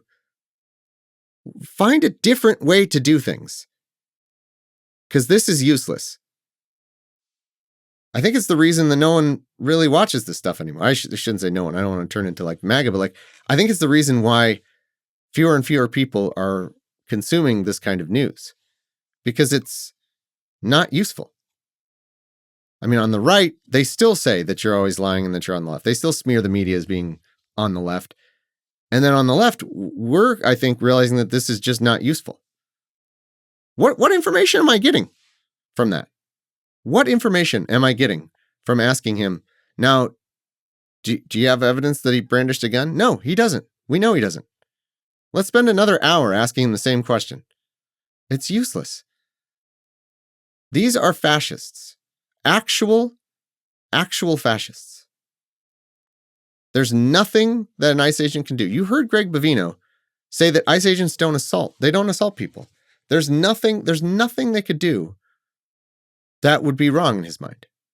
You know, when I went on to, I sometimes go on to the Reddit r/conservative to just kind of check.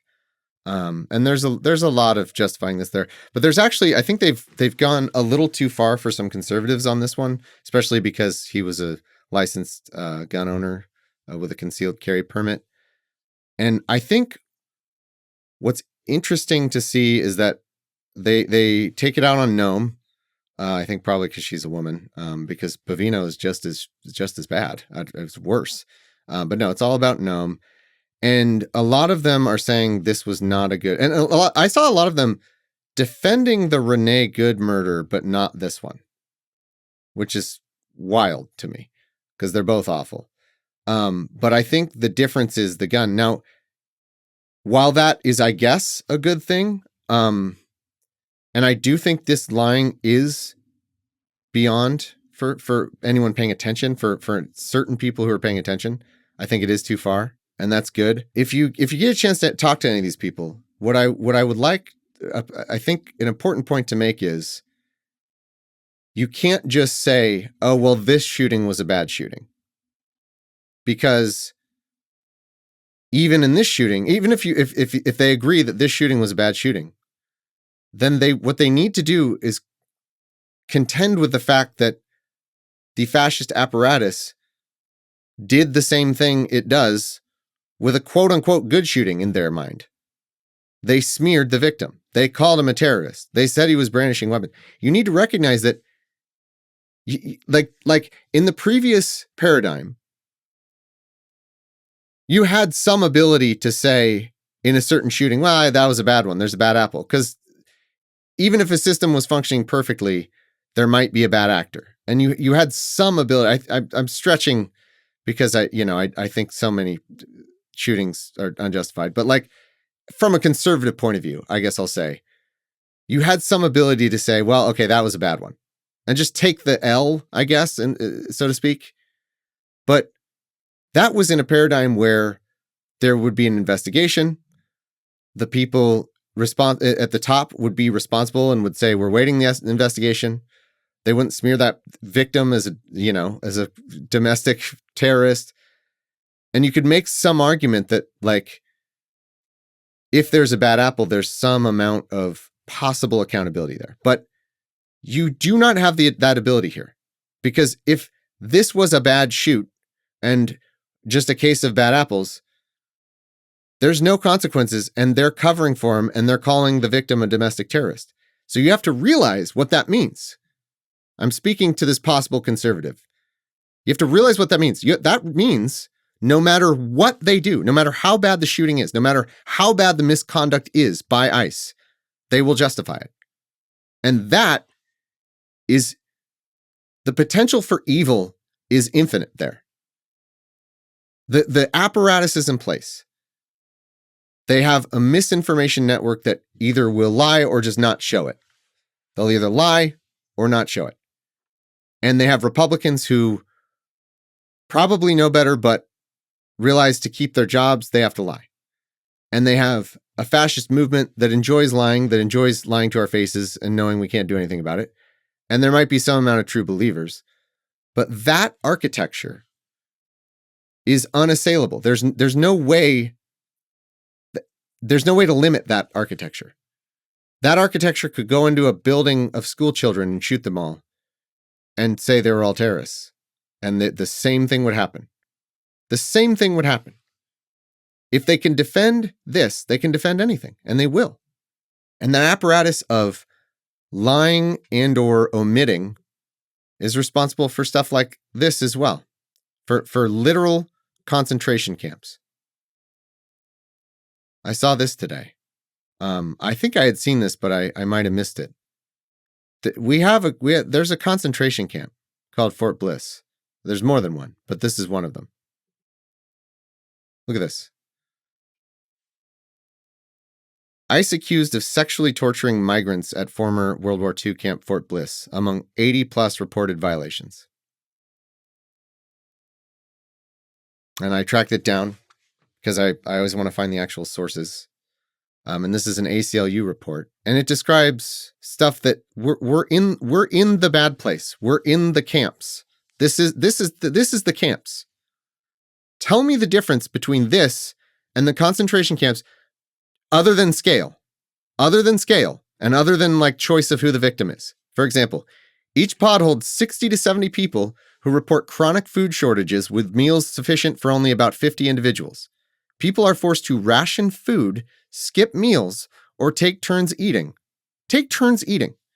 We have people locked in a camp who have to take turns eating because they aren't given food. When food is available, it is often spoiled or partially frozen, causing widespread vomiting, diarrhea, and rapid weight loss. Basic hygiene supplies are scarce. Pods receive only a handful of rolls of toilet paper, and people go days without soap, clean clothing, or access to functioning showers. Detainees describe tents and bathrooms flooded with foul water mixed with urine and feces, creating squalid and unsafe living conditions. What is the meaningful difference between that and a concentration camp? Other than, okay, there's no gas chamber. Is that where we're hanging our hat? I guess. But people are dying. People are dying and they're lying about it. For example, access to medical care is equally alarming. Individuals with serious conditions report going days or weeks without prescribed medication or having medical requests ignored until someone collapses. They are named here using pseudonyms to protect their identities. Josephina, who has diabetes, described receiving insulin at erratic intervals that caused dangerous spikes and crashes in her blood sugar. Fernando went 15 days without his prescribed blood pressure medication.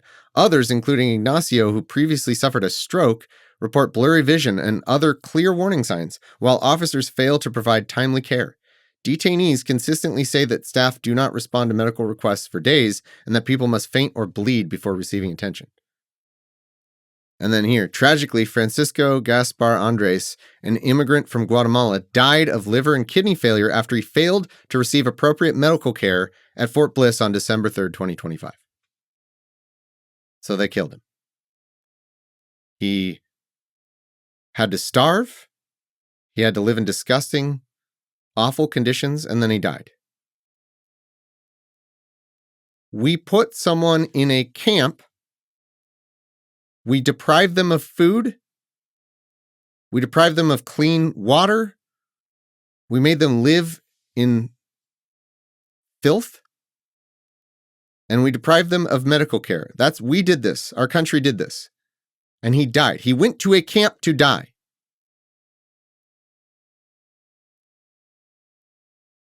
If you want to argue that the purpose of this camp isn't mass extermination yet, boy, that's a thin distinction. But I haven't even gotten into the abuse here. Earlier this year, the ACLU reported on abusive conditions. By the way, this is not some leftist, conspiracy reporting or something. This is the ACLU. This is real, and the Washington Post has it too. The ACLU reported on abusive conditions at the largest immigration detention site in the country. Like Campos, officers beat up Samuel, a detained teenager who uses a pseudonym, so badly he had to go to the hospital. His right front tooth broke, and he said one officer, quote, grabbed my testicles and firmly crushed them, while another, quote, forced his fingers deep into my ears. He added that after the beating, damage to his left ear was so severe that he now has trouble hearing. And later, extreme and unlawful use of force is also prominent at Fort Bliss. Fort Bliss. The camp that we're putting people into where they go to live in horrible conditions and starve and die is called Fort Bliss, everybody. Several detained individuals have described violent assaults by officers, including sexual abuse. Ignacio, Samuel, and others report officers crushing their testicles during beatings, a tactic used while people were already restrained or after they refused coerced removal to Mexico. Abel, Benjamin, and Eduardo also reported being slammed, stomped on, or beaten when they expressed fear of being sent to Mexico or when they simply requested their medication. These are not isolated incidents. They reflect a pattern of brutality that violates ICE's minimal standards. Here's leaked footage from an ICE black site. It says, inside of 31 Hopkins Plaza, Baltimore, Maryland, more than 50 people in rooms with no beds or bathrooms, people laying on filthy floors, guard beatings, and people with legal status being illegally held. People with legal status being illegally held.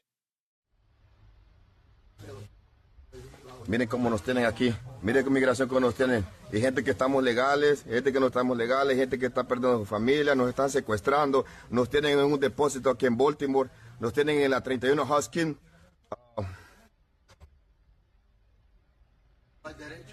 Baltimore.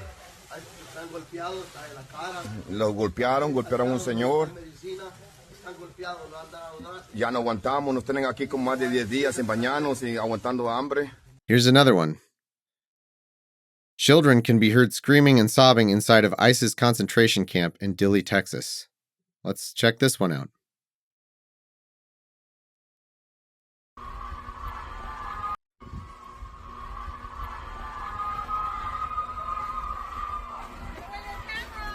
I'm outside. I'm outside. It doesn't say out here. And I've just been ordered to leave the premises. And she's yelling at me right now, so I'm going to head back to my car and try and keep you abreast of the situation. We're there. What is the meaningful difference between this and concentration camps? Use your brain to focus ahead and think, if they go further with their $80 billion in budget, they build more facilities, they round up more people, they round up people who are citizens, and what's to stop them? What if they round up U.S. citizens who they perceive to be either whether because of racism or actively because of political dissent, round up people, anyone they want, take them, put them in one of these death camps. What in your mind stops that? Where in this architecture that we're looking at of misinformation or of withholding of information or of lying or playing dumb, where in this process does that get stopped? Who stops it? They don't let the FBI even investigate these shootings. Both Rene Good and Alex Pretti, they're not doing a real investigation. They're not even doing an investigation. They're having DHS do it, investigate themselves. How do you think that's going to go? What? It might not be the worst case right now. It isn't the worst case right now because it can always get worse. It can always get worse. But what is standing in the way of that? What is standing in the way of that? Where in the process do you think what will have to happen? You saw Greg Bavino be questioned for 22 minutes and just give the same lie over and over.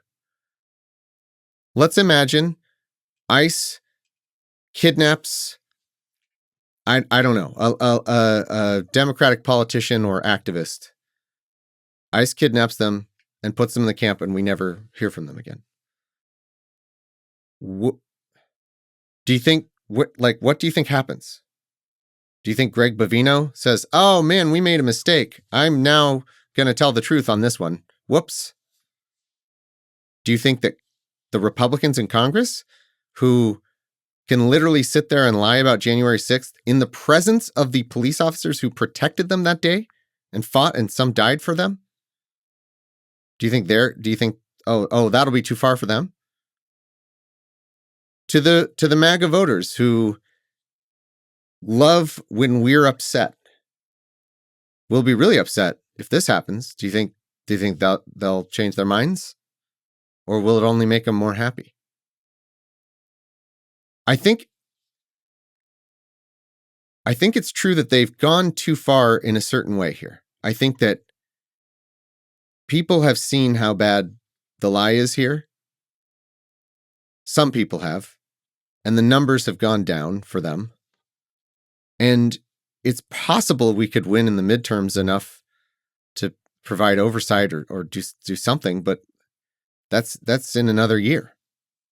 How much can be done in another year? And then how much can be done in another 2 years? Or can we even win? Have they rigged the game so much that we can't actually win? I don't think they've rigged it completely, but they've done a lot. There is under an actual democratic system, we should only need 50.1% of people to say enough of this. That's all we should need in an actual democracy. In our system that has the filibuster in the Senate, that gives red states way too much representation, disproportionate representation, we need a lot more than that. We need more people to say enough is enough. With the Electoral College, the House, gerrymanders, all this stuff. We need so many more. And then they continue. They continue to make it so that the percentage of people required for them to do whatever they want starts shrinking and shrinking. And it has been shrinking and shrinking through various mechanisms. Voter suppression, again, propaganda, political pressure, and just misinformation. The amount of people they need to actually support the horrible shit they're doing goes down every day, I think. They need less and less support to continue having a stranglehold. What happens when that amount gets down to the 30 or so % of people it seems are genuine fascists who would genuinely do death camps? It's hard to believe it's that many, but it's I don't know how many, but maybe not all the way to death camps, but a lot of really horrible shit. How do we get out of this? How do we possibly get out of this? Now, some of you might be wondering, what am I saying? What am I advocating for? And a lot of you, and I see you in comments and stuff, say things like, there's no non-violent solution to this, or the time for peace is over, or, other things, guillotines and Nuremberg and all that, and guns, buy guns. And I understand it, but I don't, people say there's no nonviolent solution. I don't even know what the violent solution would be. Like, straight up. I don't know what the violent solution would be. This is why I'm so stuck. This is why I found it so hard to even talk. Because I don't know what we can do about this. I don't like, if we can't do it by voting, if we couldn't get enough people to elect Kamala over Trump. Think about that. We couldn't do that. But we're going to get enough people to buy guns and do a revolution when they have the army, the police, the military, they have all the fascist jobs is mostly MAGA, and we can't even get people to do the easiest thing in the world, which is vote against this. We couldn't even get enough people to do it. But you think there's some violent solution that could happen? I wish I agreed with that. I don't even understand what that could be. I don't understand what it could be. I don't blame people for thinking that. I don't blame people for, like, I'll be honest, I'm wishing bad things to happen to ICE agents. I'm wishing that in my mind. I wish so badly that some really bad stuff would happen to some really bad people. I know we want that. But if that happens, what happens next? Let's say something really bad did happen to some ICE agents. What comes after that? I don't think anything good. I genuinely, this is my unguarded opinion. I think you had the most perfect couple of victims, which you shouldn't need, obviously, perfect victims, but we got a few perfect victims. I mean, taking just this recent one, we've got a nurse who was only trying to help and who was gunned down in the back. It couldn't be more straightforward. And yet, it's still not like, we're not like 100-0 on this. There's still like 43% of America that thinks that was fine. 43%. Now imagine there's been an attack on ICE agents. Where do you think that number goes when ICE retaliates? When the federal government retaliates even harder? Where do you think that support number goes when there's been an actual serious attack on ICE? Do you think it goes down or up? And then what happens? Does ICE let up? Are they like, we learned our lesson. You did something violent to us. We learned. We'll behave. I think that's nonsense. I don't think anything good comes of violence on ICE agents or anybody or any federal agents or anything. I just like, genuinely. That's why I'm so stuck. I don't know what the peaceful solution is. I don't know what the non-peaceful solution is. I mean, the peaceful solution I can at least see. I can at least see what the path is. Theoretically, we could elect enough people to impeach Trump and do massive reform, get rid of the filibuster, pack the Supreme Court, and take control and punish and jail the people responsible. That I can at least, here's the thing, I don't think that's going to happen. But I can at least see the path if we were to get enough people to support that. I see the mechanical path. I don't see the mechanical path for a violent solution. And there are so many people online who seem to think that there is some violent solution. I think you're living in a fantasy world. I don't know what you're talking about. You think we're going to get more guns than the MAGA people and the police and the military and ICE? I don't know what country you think you live in. I don't know what people you think you live with. That the approval is still like 43% for this murder of a completely innocent man. Imagine when it's a crackdown because of an actual attack on ICE. Imagine what the support would be. I bet it'd be 65%. Who knows? 55? It's going to go up. And then what happens? What good comes of that? Again, I don't blame people. I want to play this because a lot of people heard this. I heard it. I just want to talk about this.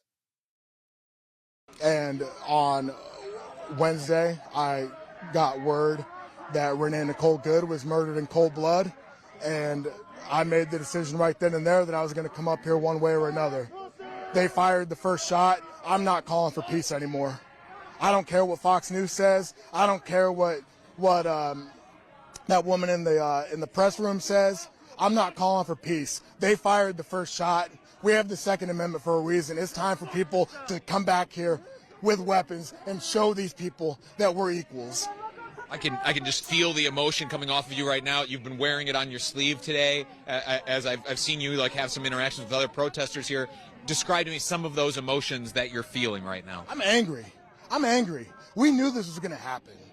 I knew this was going to happen the minute they called the election in 2024. That's why what I did right when I knew the election was going to go the way it did, that's why I went and I bought my first gun. I used to hate guns. I used to think that it was insane that we have more guns than people in this country. And in reality, I still do think that it's insane that we have more guns than people. But if we've got people like these guys out here just terrorizing people, kicking in doors with no warrants, kidnapping people with no cause, and murdering people for trying to flee and for obeying a command to leave the area, and then shooting her in the face like that after she drops her kid off at school, we have to show up with guns. We have to. There's no other way around it. I don't care if I don't have a Minnesota carry permit. I'm unarmed right now, but this is the last time I show up to face these guys without a weapon. There's no way. I got shot with a pepper ball 5 minutes after walking in here. I never laid a finger on them. I never raised a hand to them. I've only been using my voice. The time for speaking is over. The time for niceties is over. The time for peace is over. They fired the first shot. It is time to end this shit by any means necessary. You're talking about, potentially going to a dark place in this country. Do you foresee We're there. This is the dark place. This is the dark time. We have people being sent to Salvadorian concentration camps. We got other countries being raided for their oil. We're in the dark time. There's no way out of this. There's no voting our way out of this. We can't wait till November. There's no waiting to the ballot box. We need to get to the bullet box. That's the only way. If there was another way, I'd be advocating for it. I've spoken peacefully. I've marched peacefully. I marched without Sharpton. I marched on Washington. I've been peaceful. I've acted peacefully. The time for peace is over. The time for any means necessary is right now. I wanted to talk about this because I watched it. I agree with so much of what he said. I feel that anger, and I think it's so well stated in so many ways. I can almost not really find much to disagree with, and yet I don't think that's going to work. It's possible that Alex Pretti saw this. Maybe. I'm just hypothetically. And that's why he was carrying a gun. And I want to be very careful because it is not his fucking fault. It is the fascist, awful monsters who executed for no reason. It is their fault. But if he didn't have that gun, I think he'd be alive. And that's heartbreaking.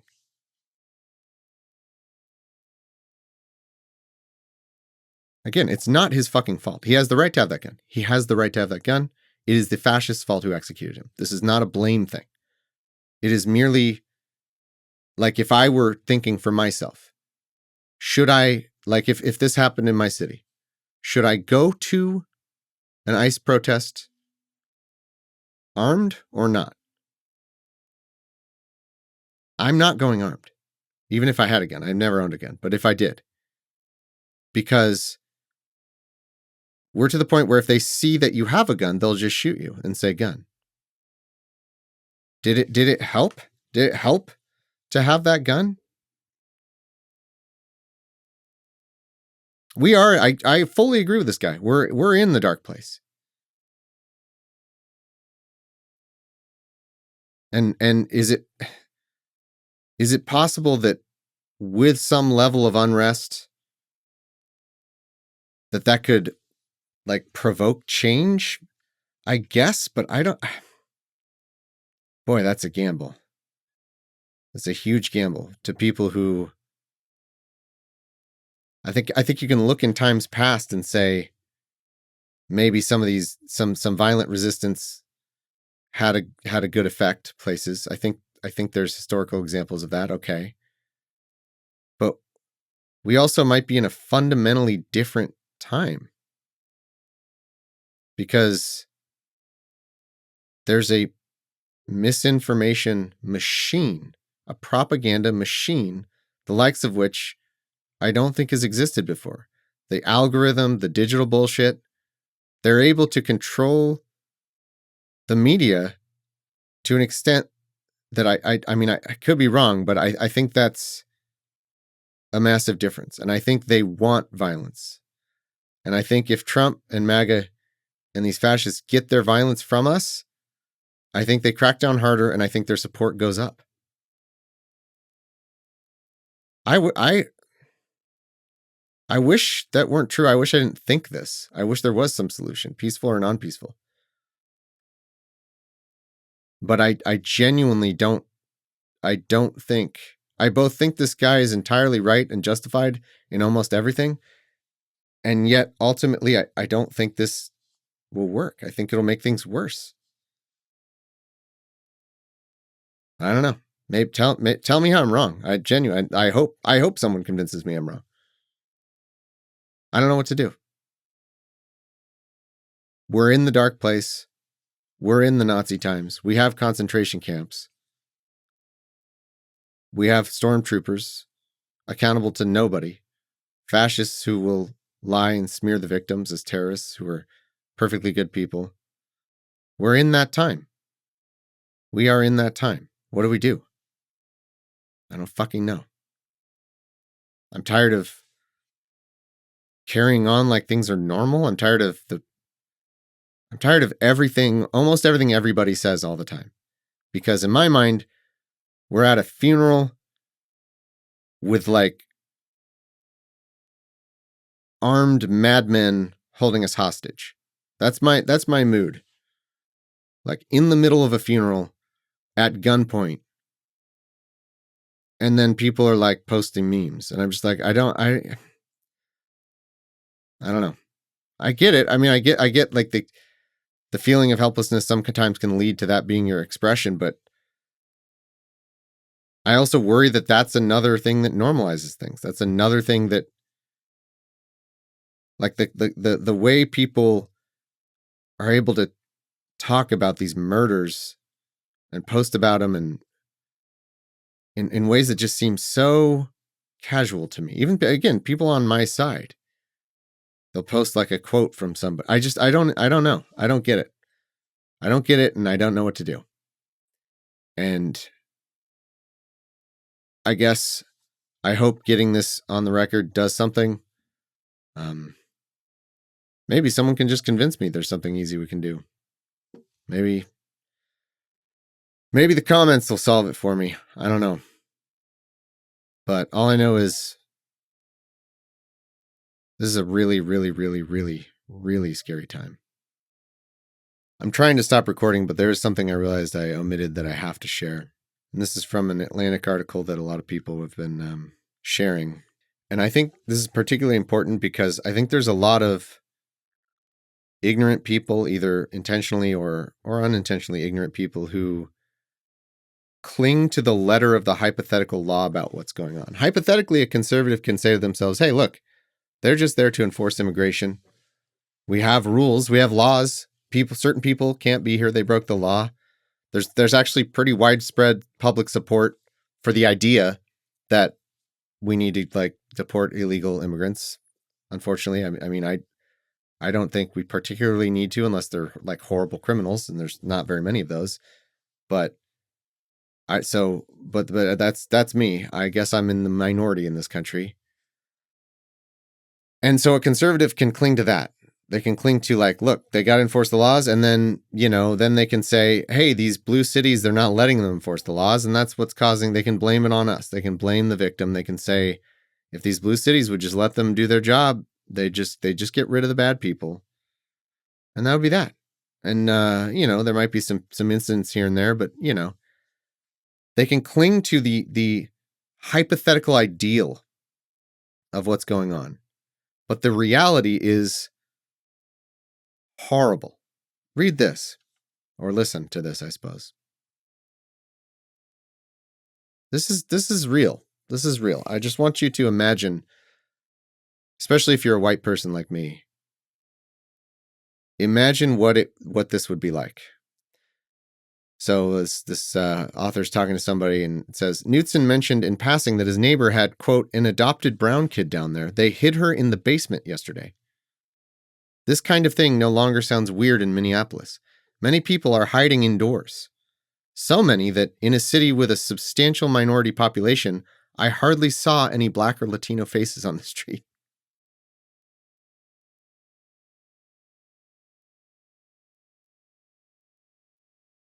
What is the meaningful difference between this and fucking Nazis? People of color are afraid to be seen, to be out in public. This is real. This is not a fake conspiracy website. This is the fucking Atlantic. They're practically conservative. This is real. Do you like living in a country, in a time where people of color, who are just normal people, are afraid to go out in public because of what might happen to them? Is that something you're okay with? I guess I'm speaking to a hypothetical conservative right now, because maybe you're okay with the idea of deportations. Maybe you're okay with that. But what's happening in practice is a fascist liar like Bavino will justify anything ICE does. And what ICE does is they grab anyone and everyone that they want. Let's watch something here. I saw this video in the Minnesota or Minneapolis subreddit. I hope it's okay that I show it, because they said they wanted people to show it. They want people to know what's going on here. So I think we don't even know the extent of it. I say we, people who aren't there. This is the reality. Historically, ICE or any federal agent, they can't enter one's home without a judicial warrant signed by a neutral and detached magistrate. That's what's required under the Fourth Amendment. Can you put the guns down? There's kids in this house. You do have to show a warrant. You guys see this all on live. He said he doesn't have to show a warrant. I'm a veteran. I swore an oath back in 1969 to protect this country against all enemies, foreign and domestic. Look at that. Pepper spraying an elderly woman. I will tell you this, brother. Listen to this. What? I will tell you this. You raise your voice, I raise your voice. If I raise my voice, you'll erase my... Exactly, yeah. Yeah. Are you serious? You said if I raise my voice, you'll erase my voice? Yes. What the fuck is going on, dude? This is insane. Yo, you know what really pisses me off? Is the fact that they detain people, cuff them, and then still beat the shit out of them. Stop kneeing him in the face! That's his face! Stop it! A lot of restraint and professionalism, as you can see on display. What we do is legal, ethical, and moral. Everything we do every day is legal, ethical, moral, well-grounded in law. It's like Call of Duty. Take the shot. If they kick it, you take the shot. What I see out there is a very professional, prudent, and thoughtful. This is kind of visual. I'm not going to describe everything. Sorry, listeners. Maybe watch this. They're knocking over elderly people. This is all from this officers are here to bring peace and to bring public safety. The officers that we have out there are very highly trained and skilled, specific for the operations. Pepper spraying inside a car for no reason. Utilizing with a kid in it. Gifted It looked like individuals on these operations. And they have handled this with grace. Then I can also see the point of view of the people that say, yeah, but you don't want militarized people in the Joe streets Rogan quote doesn't need just to be in roaming here. around, snatching He people doesn't up, actually many give a of fuck. which turn out to actually be U.S. citizens that just don't have their papers on them. Are we really going to be the Gestapo? Where's your papers? Is that what we've come to? They tell you it's immigrants, only immigrants. It's fucking anybody. There were 4 tribal members who were picked Native up by American ICE in a community called Little Earth right here in Minneapolis, St. Paul. And one of them has been released, but they couldn't locate the other 3. There's nobody more American than American Indians. You can't just detain somebody because they look like they are Somali or they look like they are Latino. To be very clear for the whole country, that is what is happening right now. Why are you asking me for my paperwork? Because of your accent. You have an accent too. Where were you born, sir? Where were you born at? Put your hands behind your back. Look, I there's a million examples here. I just want to zoom in on that one to make the point. If you were skeptical or don't believe what I just read you, which is that Black people and Latino people, just basically any non-white person, are actively hiding like it's Anne Frank, practically. If you're skeptical of that, look at that interaction. Look at what just happened. They're asking a random guy. Minneapolis, out of where? They're at someone's house. They're asking him papers, please. He responds in the way he does. He points out that the officer, the ICE officer questioning him, has like the same accent he does, and then they start violently shoving him into the wall and arresting him. Where do you think this goes? What do you think is happening here? There are no consequences for these people currently, unless something drastically changes. They're going around. They're racial police. They're just policing the race of the people there. Look at this. You have an accent too. Where were you born, sir? Where were you born at? Put your hands behind your back. That's it. That's all I asked. Where were you born? Shoves him against the garage. They Arrests told him. me all the way to Minneapolis, out of where?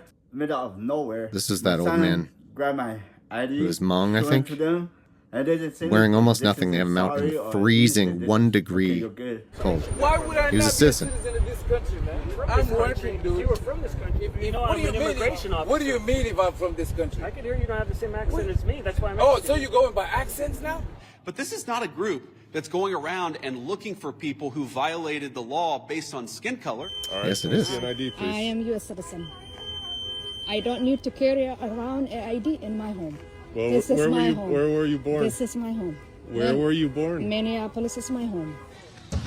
I'm a United States citizen! Look, they're grabbing him. Look, they're grabbing him. It was last Thursday. 2 Target employees were arrested, I'm literally a U.S. citizen! allegedly injured by ICE agents on the job. A Richfield lawmaker says they were citizens and released. This guy right here, they let him out of the vehicle, they tortured him. You okay, man? No, I'm not okay. Bro, it's I believe that was a 17-year-old that they hurt really bad. bleeding. And then just dumped him out of the car. We got to be able to call somebody. This is ridiculous. If it is happening to our officers, it pains me to think of how many of our community members are falling victim to this every day. It has to stop. Where are the don't tread on me guys when the federal government is overstepping state control? To all ICE officers, you have federal immunity in the conduct of your duties. And anybody who lays a hand on you or tries to stop you or tries to obstruct you is committing a felony. The precedent here is very simple. You have a federal law enforcement official engaging in federal law enforcement action. That's a federal issue. That guy is protected by absolute immunity. No, I didn't say, and I don't think any other official within the Trump administration said that officers who engaged in wrongdoing would enjoy immunity. That's absurd. Live images from the Target Center in downtown Minneapolis, where anti-ICE protesters are gathered after marching through the brutal cold. You had agitators and violent American citizens out in the streets of Minneapolis protesting. Protesting what exactly? We've just learned the woman who was killed was 37-year-old Rene Good. Fucking bitch. Is that Agent Ross's voice calling Rene Good a fucking bitch? I can't determine which one it is, but it could be, sir. Hats off to that ICE agent. It was an act of domestic terrorism. Yeah, exactly. Let people go to church. You did not learn from what just happened? And now you're considered a domestic terrorist. So We're videotaping you? Are you crazy? The man a Border Patrol agent shot and killed was a 37-year-old ICU nurse who worked at the VA. And we believe he is a lawful gun owner with a permit to carry. This individual who came with weapons and ammunition to stop a law enforcement operation of federal law enforcement officers committed an act of domestic terrorism. That's the facts. Where an individual wanted to do maximum damage and massacre law enforcement.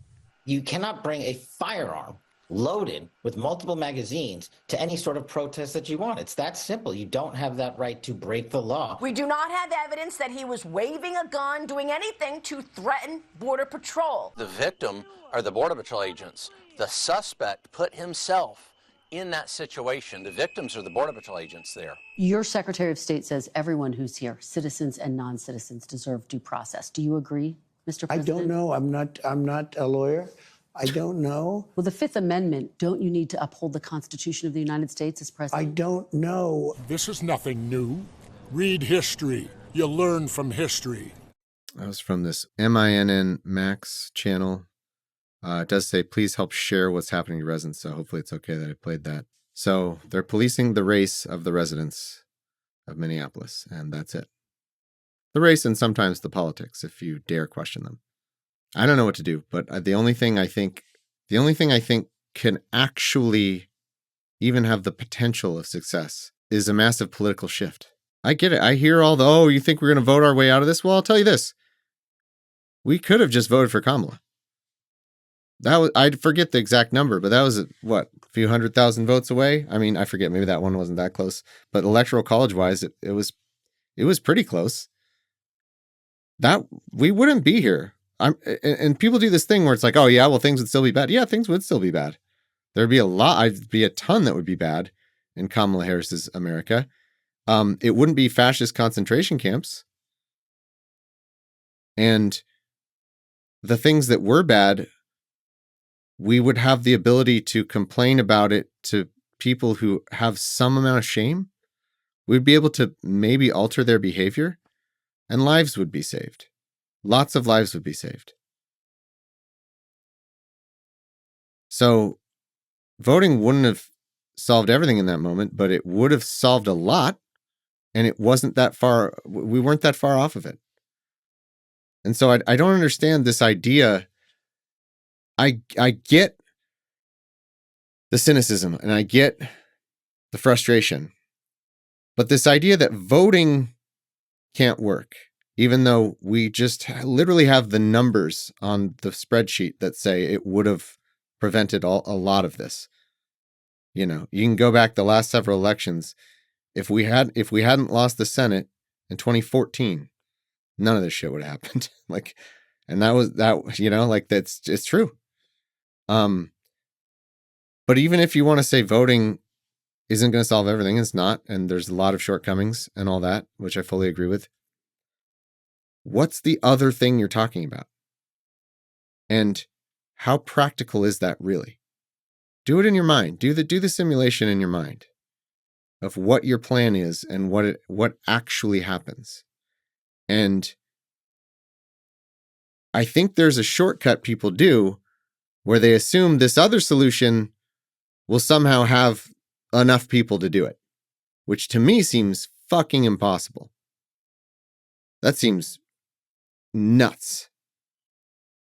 And to overcome the barriers, to overcome the military, the police, everybody, the kinds of numbers you would need, and the idea that if you could get all those numbers to do that, to start engaging in not peaceful solutions, something that's like not easy to get people to do.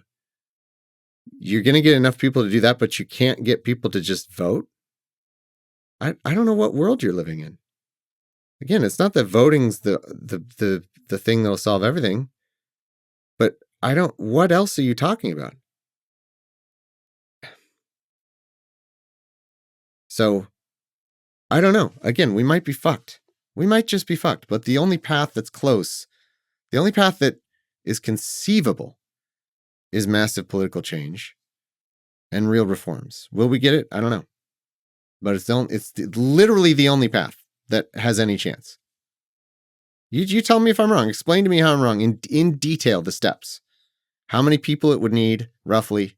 Because I can tell you all that. I can tell you how many people. I could pull out a spreadsheet, look at the electoral map, and tell you, here's how many people we would need to get 60 senators and the House and the presidency eventually to be able to just fix everything. We literally, if we had the right 60 senators, sorry, I don't even know why I said 60. If we had the right 50 senators plus a vice president, we could get rid of the filibuster, and then we could do whatever the fuck we wanted. Now, is that going to happen? I'm not saying it will. But I can point to the numbers, and they're conceivable.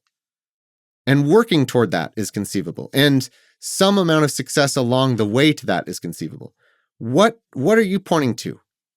What numbers? And if you're going to say, which I'm sure people will, oh no, I'm just talking about buying a gun to protect myself in the event that things get really bad. Okay, that's not what I'm talking about. That's not what I'm talking about.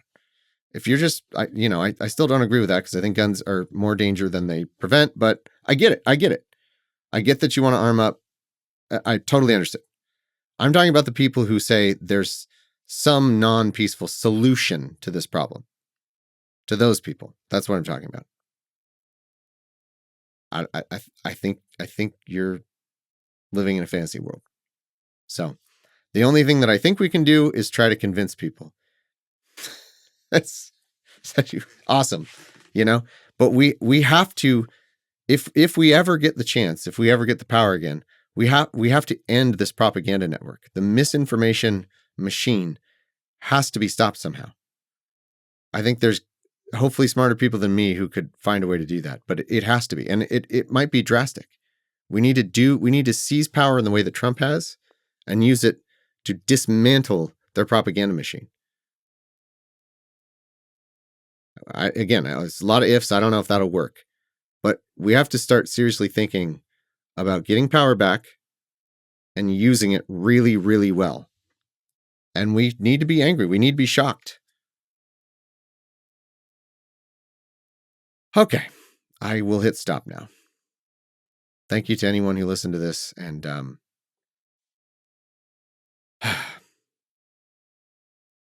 be safe out there.